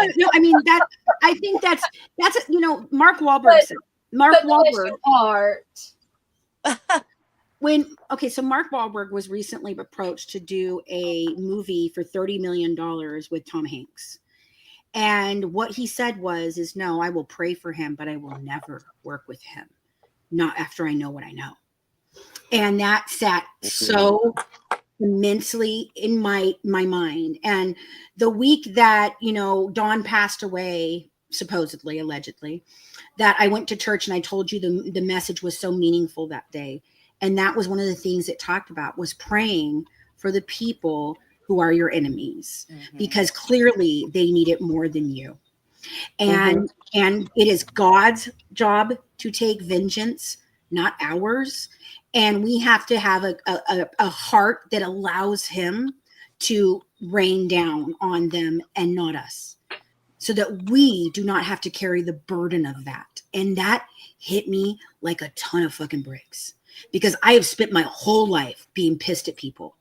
My whole life. The burden of nothing with these people.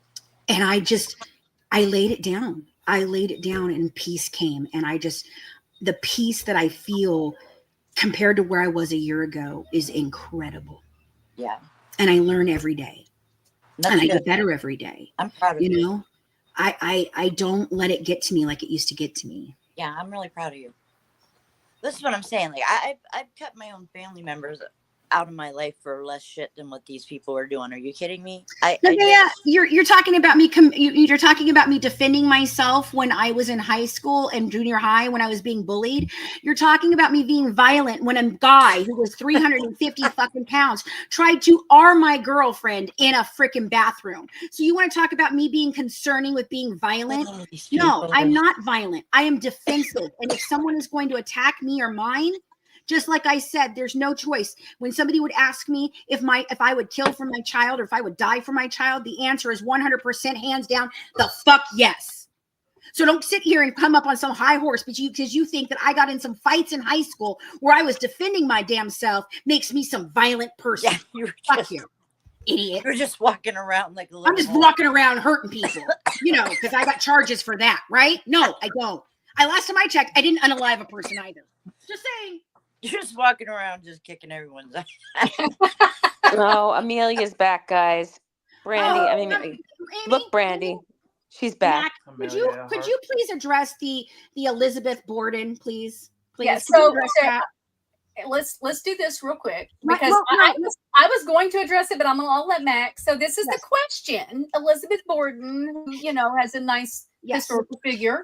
Maybe it's the opiate problem you have that causes you to talk violence. Y'all did not read what that post was about. I had to go look because I saw somebody mention. I'm like, what are they talking about? So I had to go look it up, and I'm like, comprehensive reading is not there.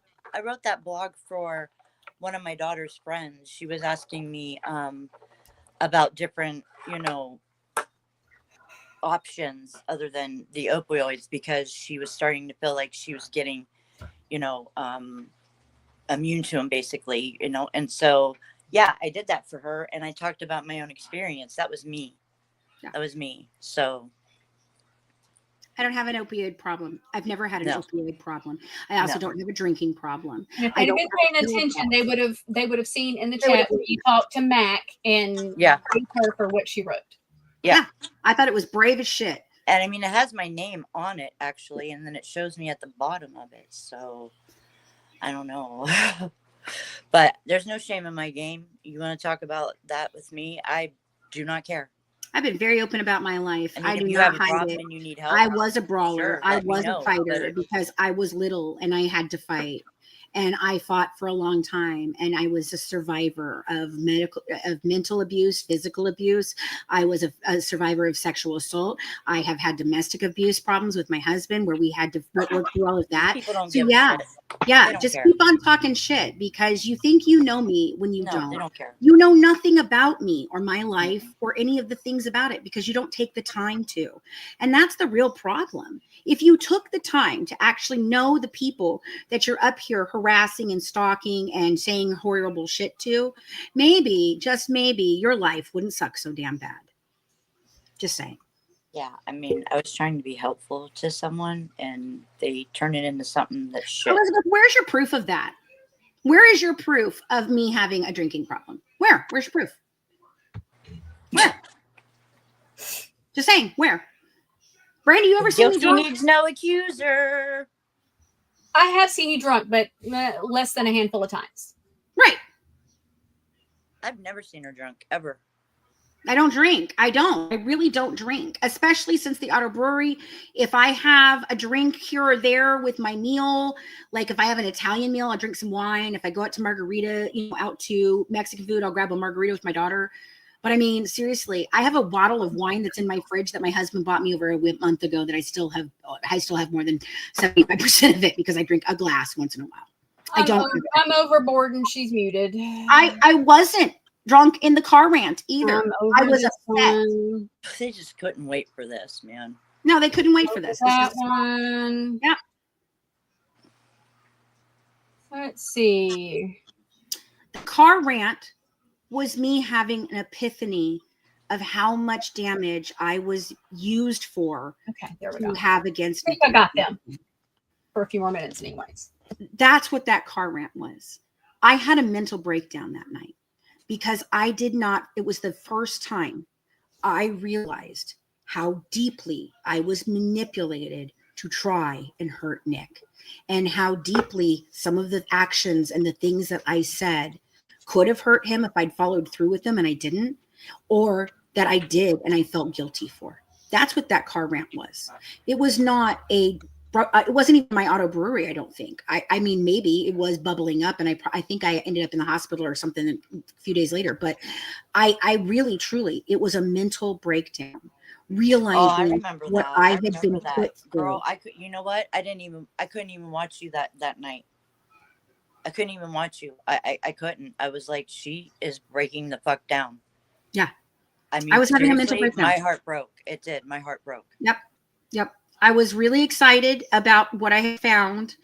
And then the conversation, when I started having it and talking, got to a level where I got to a point where I realized exactly the role I had played and how much I had been used to play that role against a person that I should have never done that to. And that's how quickly and that's how easily people can get in your head and make you do things that you would never normally do because they have strong manipulation skills. Mm-hmm. Huge. And they prey on people who have, different disabilities, and it's sick. I hope she's okay. Yeah. I'm so mad that they did this to her live. I'm so mad. It makes me livid. I was filling Dave in on what was said. Oh. It makes me, like I said, Brandy, this makes me livid that they did this to you. I don't care when they come into my chat because I'm all blocked, so they can't say a damn thing to me and bother me. That's why they follow me to other chats, because I block them in all of my houses. Mm-hmm. And so when I go to someone else's house, they think it's just fine to come and blast a door open and start some shit. And I'm sorry, Brandy, that I can tell you're very upset. I'm irritated by it. It hit me kind of weird because I thought there was enough respect with a few of them to not do that. To not do it to you. And ultimately they're disrespecting you. I don't give a shit what they say about me. It won't happen again. It shows you where your friendship truly stood. Yep. Oh, I knew when I did the whole call on a truce before we ever even had true conversations. I knew it was coming because some of them came in the chat that night. So I knew it was coming.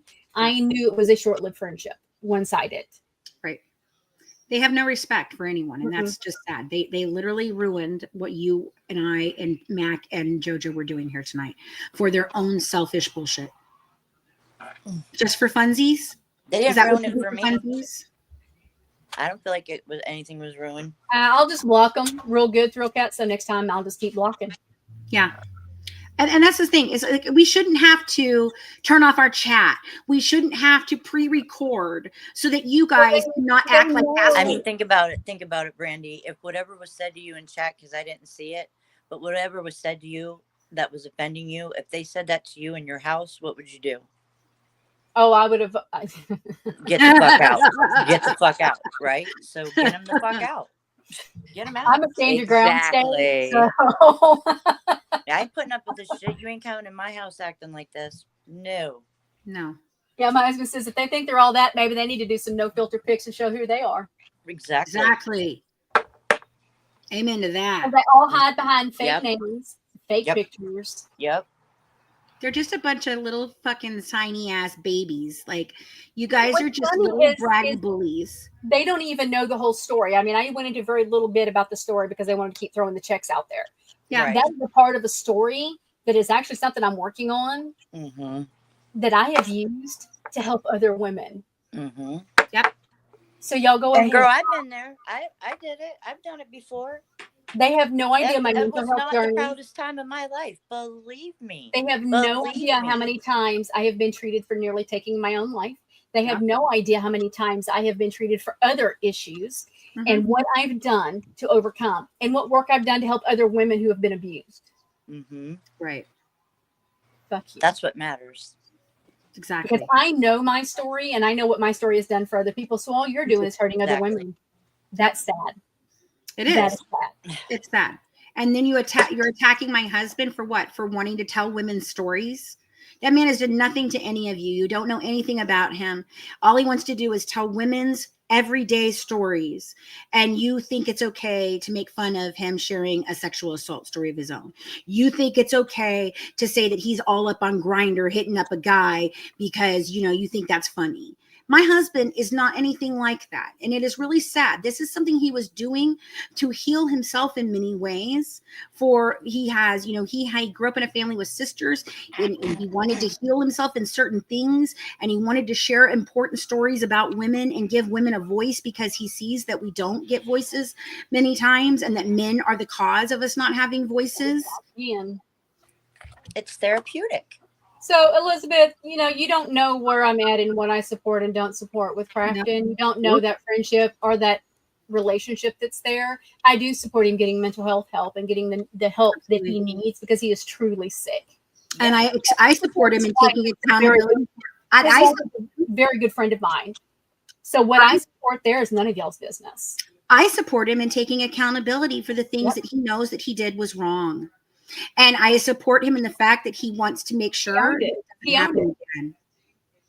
And that's what you really don't like because you all think he's going to tell your stories. And guess what? Oh, he is. He is. I told y'all he would. I told y'all when we talked about it, that's what was going to happen. So, yeah. Do you think I'm besties with Crafton? No, I don't know the man. I know Kim. I like his wife. I support her in what she was going through, how very scary that was for her, what she had to watch happen to her, what her son went through. I support that. And if he is, if he really does have a TBI, which that's what she's told us, and I believe her because she has no reason to lie about that. And he was off his medication, which happens very often in mental health cases. I support him in getting well. I support his wife in doing what's best for her family. And it's none of your damn fucking business. Because we don't know their journey. We don't know their journey and what they are going through other than what they share. And it is our job to support them how they need us to support them. Yep. Crafton made one Facebook for me. And you guys think that he's my best buddy. Right. I also wasn't in a chat helping encouraging people to take their own lives. Right. No. And that was two other people. That wasn't me. No. And that is never, ever acceptable. Ever okay. Never. What they don't know is some of the people that have flipped on all of that saw those messages and went, oh no, I don't like fancy, but I'm not okay with that at all. Right. There are boundaries you just don't cross. There are things that you just don't do. And you know why Brandy and I you know, we sit up here and you guys can attack us like this because we have morals and we have ethics and we play fair. I have never, ever tried to hurt any of you personally. I have never tried to have you arrested. I've never tried to have you kill yourselves. I've never tried to make you feel bad about yourselves. No, never. Not one freaking time. I think that you're horrible, awful, nasty people. It has nothing to do with how you look. It has everything to do with that black soul inside your body. Neva, you know, Neva says, didn't you judge him harshly on another live though? Yes, I did. Because he was talking shit on me. The shit that we learned of what he said and was doing was horrible. Was horrible. And he admits it. He's ashamed of himself. Yep. He's apologized. He's owned it. And said, I fucked up. I shouldn't have done it. I was awful to you. When have any of you apologized for anything you've done? Mm-mm. Never. Not one time. So you all want to talk about that accountability train? Hey, let's ride that accountability train. Look, I told them. I've said, and I'll say it again. I'll say it right here. Y'all want me to call Fancy out for things she says I don't like? Okay, I can do that. But then I'm calling everybody else out. I'm calling Bree out, calling Stevie out, calling Boston out. I'm calling everybody out. If I call one out, I'm calling everybody out. Do y'all want me to go there? Well, I mean, Jesus, Brandy, you call me out for it while I'm sitting here right in front of you. So I did only go. They missed that part, evidently. And I call you out when I think something you said is completely ludicrous. I'm like, Brandy, what the fuck are you talking about? What? So that's why I'm like, y'all want me to call it all out? Okay, I can do that. But I'm no longer doing it one-sided. We're calling everything out. I'll call it all out. Yep. I don't think you guys want that. I know what it's like to not be on the good side of Brandy, and I would not want that for anyone. I've been in the awareness community for 4 years now. Mm-hmm. I've sat there and called Natasha out, and I've called 2 or 3 other creators out, and I've sat right there with people and gone toe to toe with awful people. I ain't scared of you people. Nah, that don't affect me. I'm going to turn off this live, and I'm still going to go watch Yellowstone with my husband and have a great night. I'm still going to walk in there and eat pizza, even though I probably shouldn't be eating pizza, but I'm going to eat it anyway tonight because I made sure I limited my carbs for the last 3 days so I could have fucking I'm going to have chicken noodle soup because it's good for the soul. It is good for the soul. I'm still going to get up tomorrow morning, and I'm going to put my makeup on, and I'm going to go live tomorrow for lunchtime chats. Yeah. And then I'm going to come back tomorrow night on Gathering of the Crows with 2 of the 3 beautiful ladies that are up here and others and talk about the Menendez brothers. So nothing you're doing is stopping us. No. It does not bother us. I think it's gonna lie. I'm going to go have sexy time when I get through. Me too. I'm hoping for it. He's been out with his mama today, so I don't know, but I'm hoping for it. They don't, because that's how much they don't affect me. I'm going on with my life. Tomorrow I'm going to play with my grandbaby. Yeah. Right. So, I mean. Cute as a button, by the way. God, he's so adorable. He's just so fat. There's nothing like fat baby. He's just this fat. Is he the first grandson or is he's second? Jason, the oldest is 13, and then Waylon is 3 months. So Waylon, oh my God, that's hilarious because I refused to let them name my grandchild Waylon. That's what his daddy wanted to name him. And I was like, oh, hell no, we are not having a Waylon. That is not happening. So I was going to team up with Wyatt. You don't hear of Waylon. If the next one is a boy, can we name him Willie so we can have Waylon and Willie?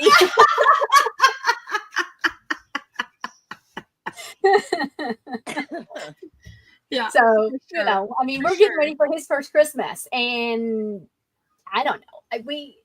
Guess what? Y'all are going on with this and y'all are over there acting all stupid, and I'm getting prepared for a storefront that I'm going to be in the mall for Christmas. Yeah. So right? My book is coming out in 2 days. Another one, and I'm writing a 4th one.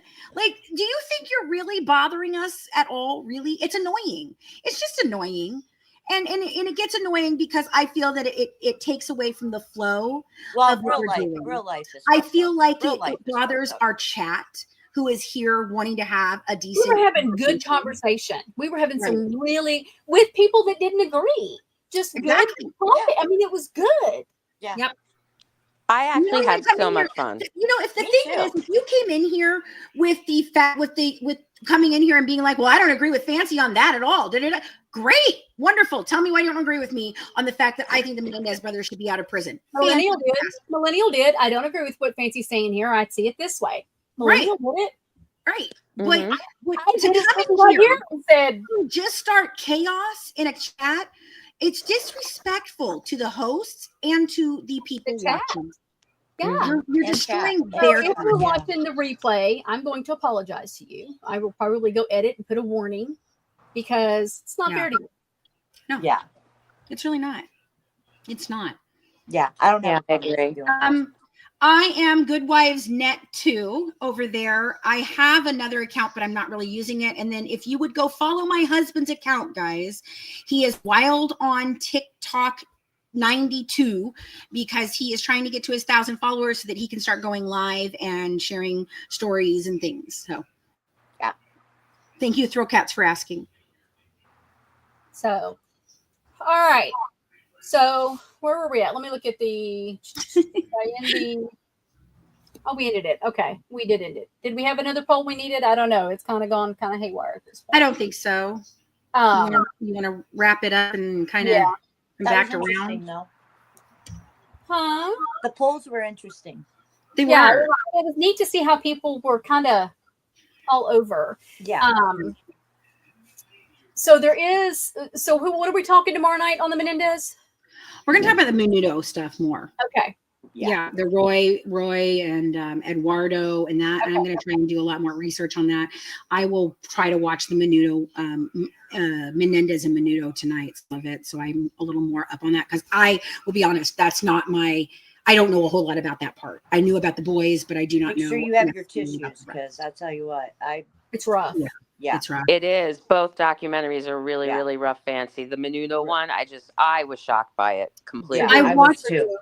I watched the others when they've come out. I've watched those. This was the only one I didn't watch. I tried to watch it one time and I wasn't really paying attention. And so I had to keep rewinding it. And so I just didn't. And now that we're talking about the case and, this was before we knew that there was a possibility of them getting out, so now I've been trying to update myself on learning more about what happened, but I definitely want to know more about that because I believe if anything else, what those two young men did that day was save lives. Regardless of whether you think they should have or not, regardless of what you think about their parents and how murder is wrong and all of those things, and they had other options. I agree. Let's face it, when you essay a child, you are taking their life. Long lasting. Yeah. Exactly. I personally think they should have stronger laws against it. I think that they should face the death penalty for it, to be honest with you, because do you know what you're doing when you're sexually assaulting a person?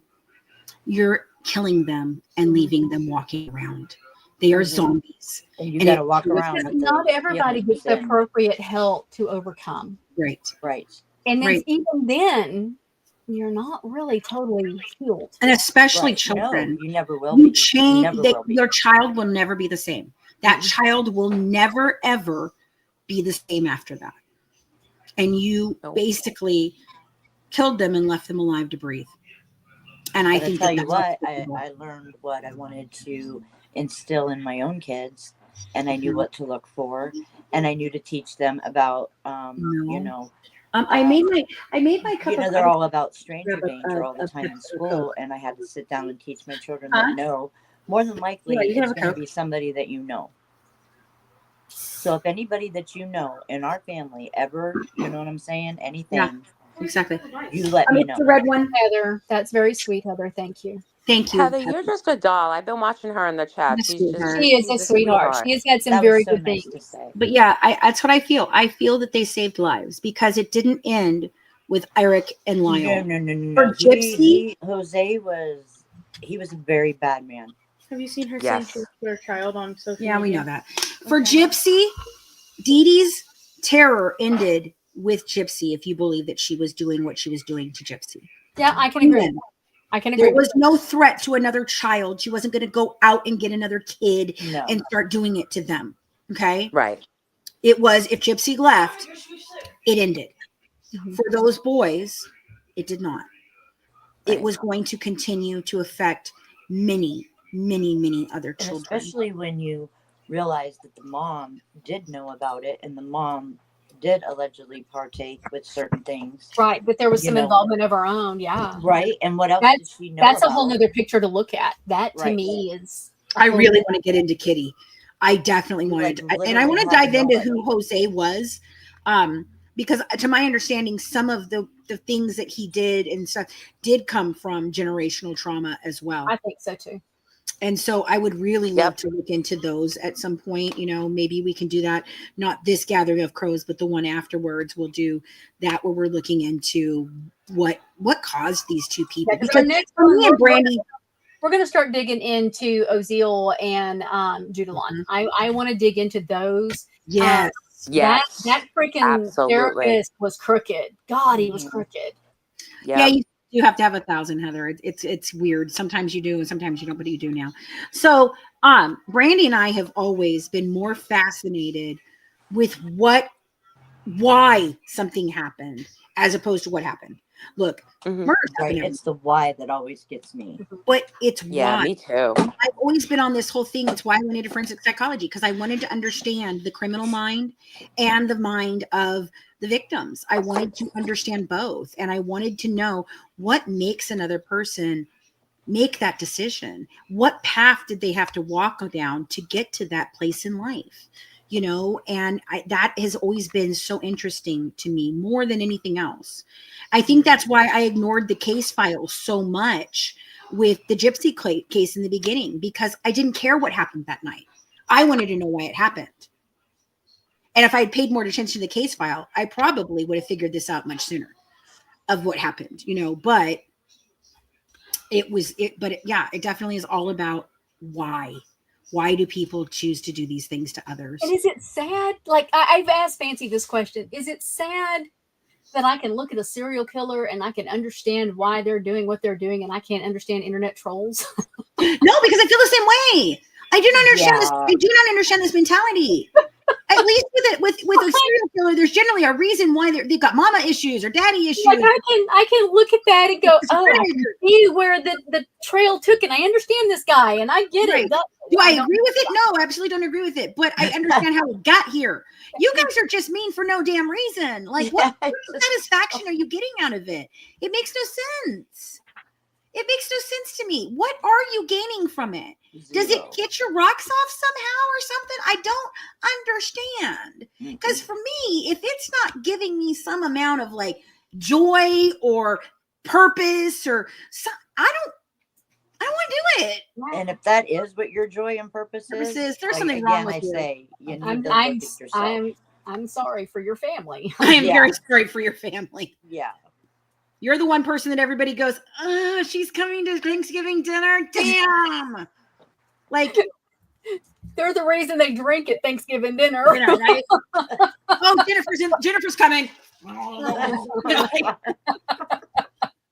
Like, damn it. Real, I need some liquid courage to deal with her shit today. I mean, and if that's not who you really are, then I suggest you look really deep into yourself and think about why you're doing what you're doing. Because I can tell you this, the last time this happened and the last time it all fell apart was with Natasha. And some of those women are very ashamed of things that they did when they were caught up in the drama. And they forever will be scarred by the fact that they participated in that. Mm-hmm. So it doesn't just hurt us. It's going to eventually hurt you. One of my mods, she's not here tonight, was one of Natasha's mods who went so hard at me. Yep. Man, did she go hard at me. Mm-hmm. And when her and I made amends, to this day, 5 years later, she has been in my chat and said, I still feel like shit for what I did to you. Yep. Because you didn't deserve it. Right. I have several of them that have said that. Nobody really does. And there's 3 others that I'm extremely close to. Yeah. Extremely close to. Well, so a total of 4 that I'm extremely close to from that time. Yeah. Yep. And sad thing is, there's a few in this group that I thought it was going to be the same. Mm-hmm. Sucks. But they're blinders for hate. Yep. And obsession. They can't see it. And that's sad. That is sad. It is. And all I can tell y'all is y'all lost a very good friend. I can attest to that. Let me tell you, this woman, as much as she has driven me insane, as much as we have fought, as much as I've told her, fuck you, Brandy, I can honestly tell you there are times in all of this that there was no one else standing beside me and no one else holding me up when I couldn't stand and no one else I wanted to talk to about it because people didn't understand and I couldn't take it to Colleen and I didn't want Christina to do, Christina things. So who did I go to? I went to Brandy because she is a good friend and she cares. And I've shared things with her that I haven't shared with other people about a lot of things. And I'm assuming you probably have done the same, and even when we were fighting, I didn't share those things with I didn't share those things because they're not appropriate to share. It's not okay to do that to somebody. No, when somebody not if you were truly ever someone's friend, you don't do that. No, you don't do that.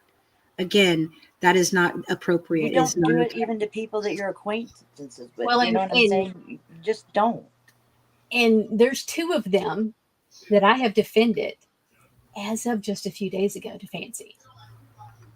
See how so you came in here being disrespectful and mean, and I was just defending you. Doesn't it suck when that happens? Yes. Makes you feel like you got egg on your face for doing it. Yeah. There's all kinds of egg on my face because I was defending. I can tell you this right now. Just a couple days ago, just within the last few days. When Brandy cares about you, Brandy cares about you. Brandy goes hard. She does. And she's been a great friend to me. I'm very, very thankful. She's a good friend. And I'm glad that I get to stand up here and say that today. Because I don't think 3 months ago I could have. 4 months ago, 5 months ago, whenever it happened, like seriously. I think we've been on a good path about 3 months now. I think.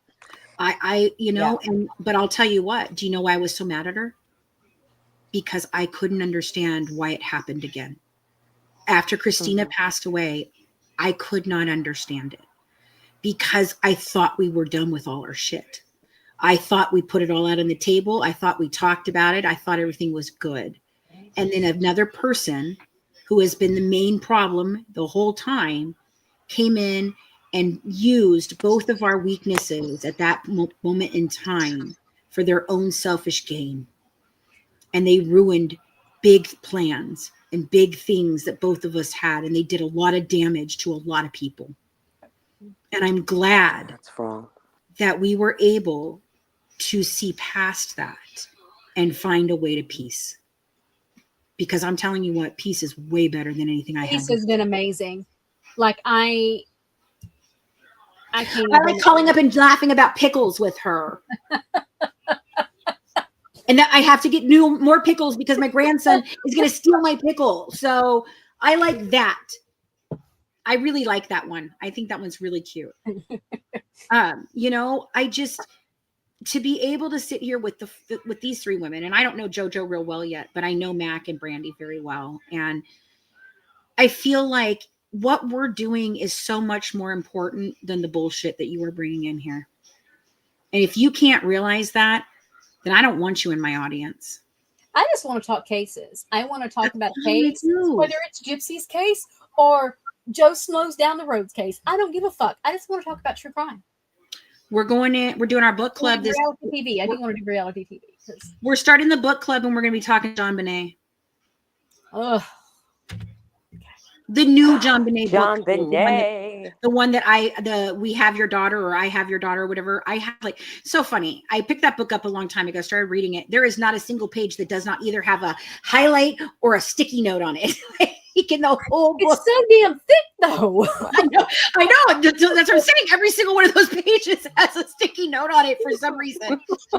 So we're going to do that for the book club. But yeah, I mean, we're trying to get into, I just invited Brandy to do the podcast again, where we're going to talk about Moms Who Kill and Family Annihilators, and I know that Brandy's always wanted to get away and do other cases, and I think that says a lot more about us than it will ever say about you. You guys are in here hating on us for nothing. Yeah, just go away. Just go leave me alone. Go hate wherever you want to hate, but just stay away from us, please. Please. Our followers would appreciate it. Anyway. Yeah, I don't know. It's sad. It's just sad. It's just sad. That's and I mean, Kendal couldn't be here tonight because she's working. She had jury duty and is working. I can't wait for her to get through with the case because once it's over, she's going to come tell us about it because she can't tell me nothing. And I'm like, God darn it, I want to know. And that's the first thing she'll say. I can't talk about it. She needs to write a tell-all book. Was it a good day? Oh, it was a good day, but I can't talk about it. Okay. So when she's going to come and share with us.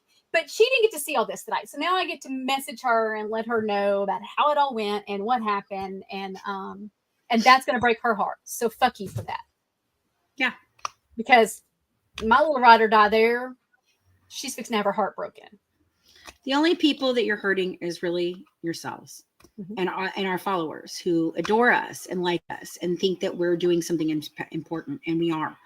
So, you know, I mean, I guess you're proud of yourselves. Go be proud of yourselves and high five each other and laugh all you want about it. And TikTok will be lit tonight. TikTok and Reddit are going to be all lit up. Yeah, for sure. Have fun. I hope you have good reading material. And I mean, yeah, I hope you guys have fun because, I mean, I'm going to. I am too. I'm going to have a lot of fun. I've been sick for a couple of weeks, so I'm going to have fun. And I'm really glad I got the chance to talk to Mack and Fancy. It's been a lot of fun too. Yeah. See, I'm not everything they say I am. Do what, Fancy? I said I'm not everything they say I am, JoJo. I'm really not that definitely not. I'm really not. I'm really not that bad. I can be angry. I can be vicious. I can be mean. I can be hateful too. But I don't like those things. And that's another thing is they come and do things like that because they know how to derail you and get you set off. That's what I'm saying. They like to wind her up. It was irritating me because I knew that's how they were using it. And so it just, because they've always respected me enough to not do that. Yeah. That changed evidently. Yeah. Well, you learn where your friends are. Yep. I mean, that thing was I was still defending Gypsy. I guess y'all missed that part. I don't know. Hey, you know. There's things that you said tonight that I do want to think about. You know, there's things. It's not like I'm totally sold on the narrative that I believe. But like I said, I feel sometimes your heart, where you're hurt and angry over things that were personal, can still cloud your judgment, and that's why I tell you I can't see it your way. But so and so said it. Well, it's more for Christy than it has ever been for Gypsy. I understand Gypsy because I get it. Okay, I get it. I get that part. But Christy, I'll never understand. I'll just never understand. I don't know why she does the things she does because she didn't grow up like that. She didn't grow up in a house like that. And the fact that she does the things she does, that's where I think my judgment is more clouded than anything. But I also know these people inside and out, backwards and forwards. And you even know that in the recent days, you had to call me up and be like, well, I think you might have been right about that, you know, and that's the thing.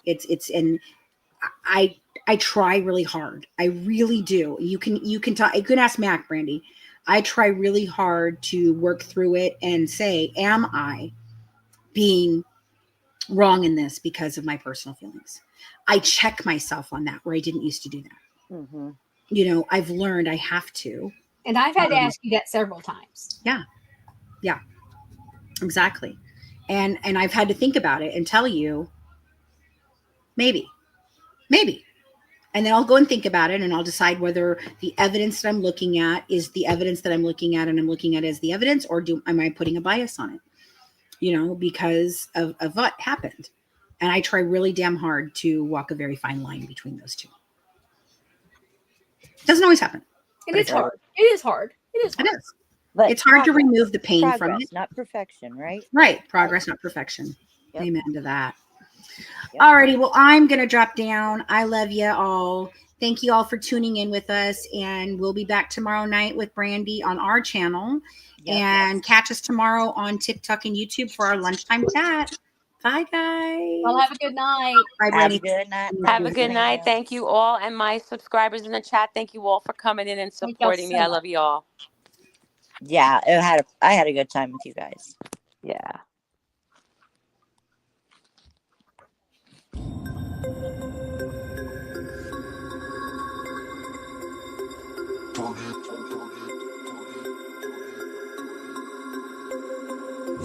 Tornado.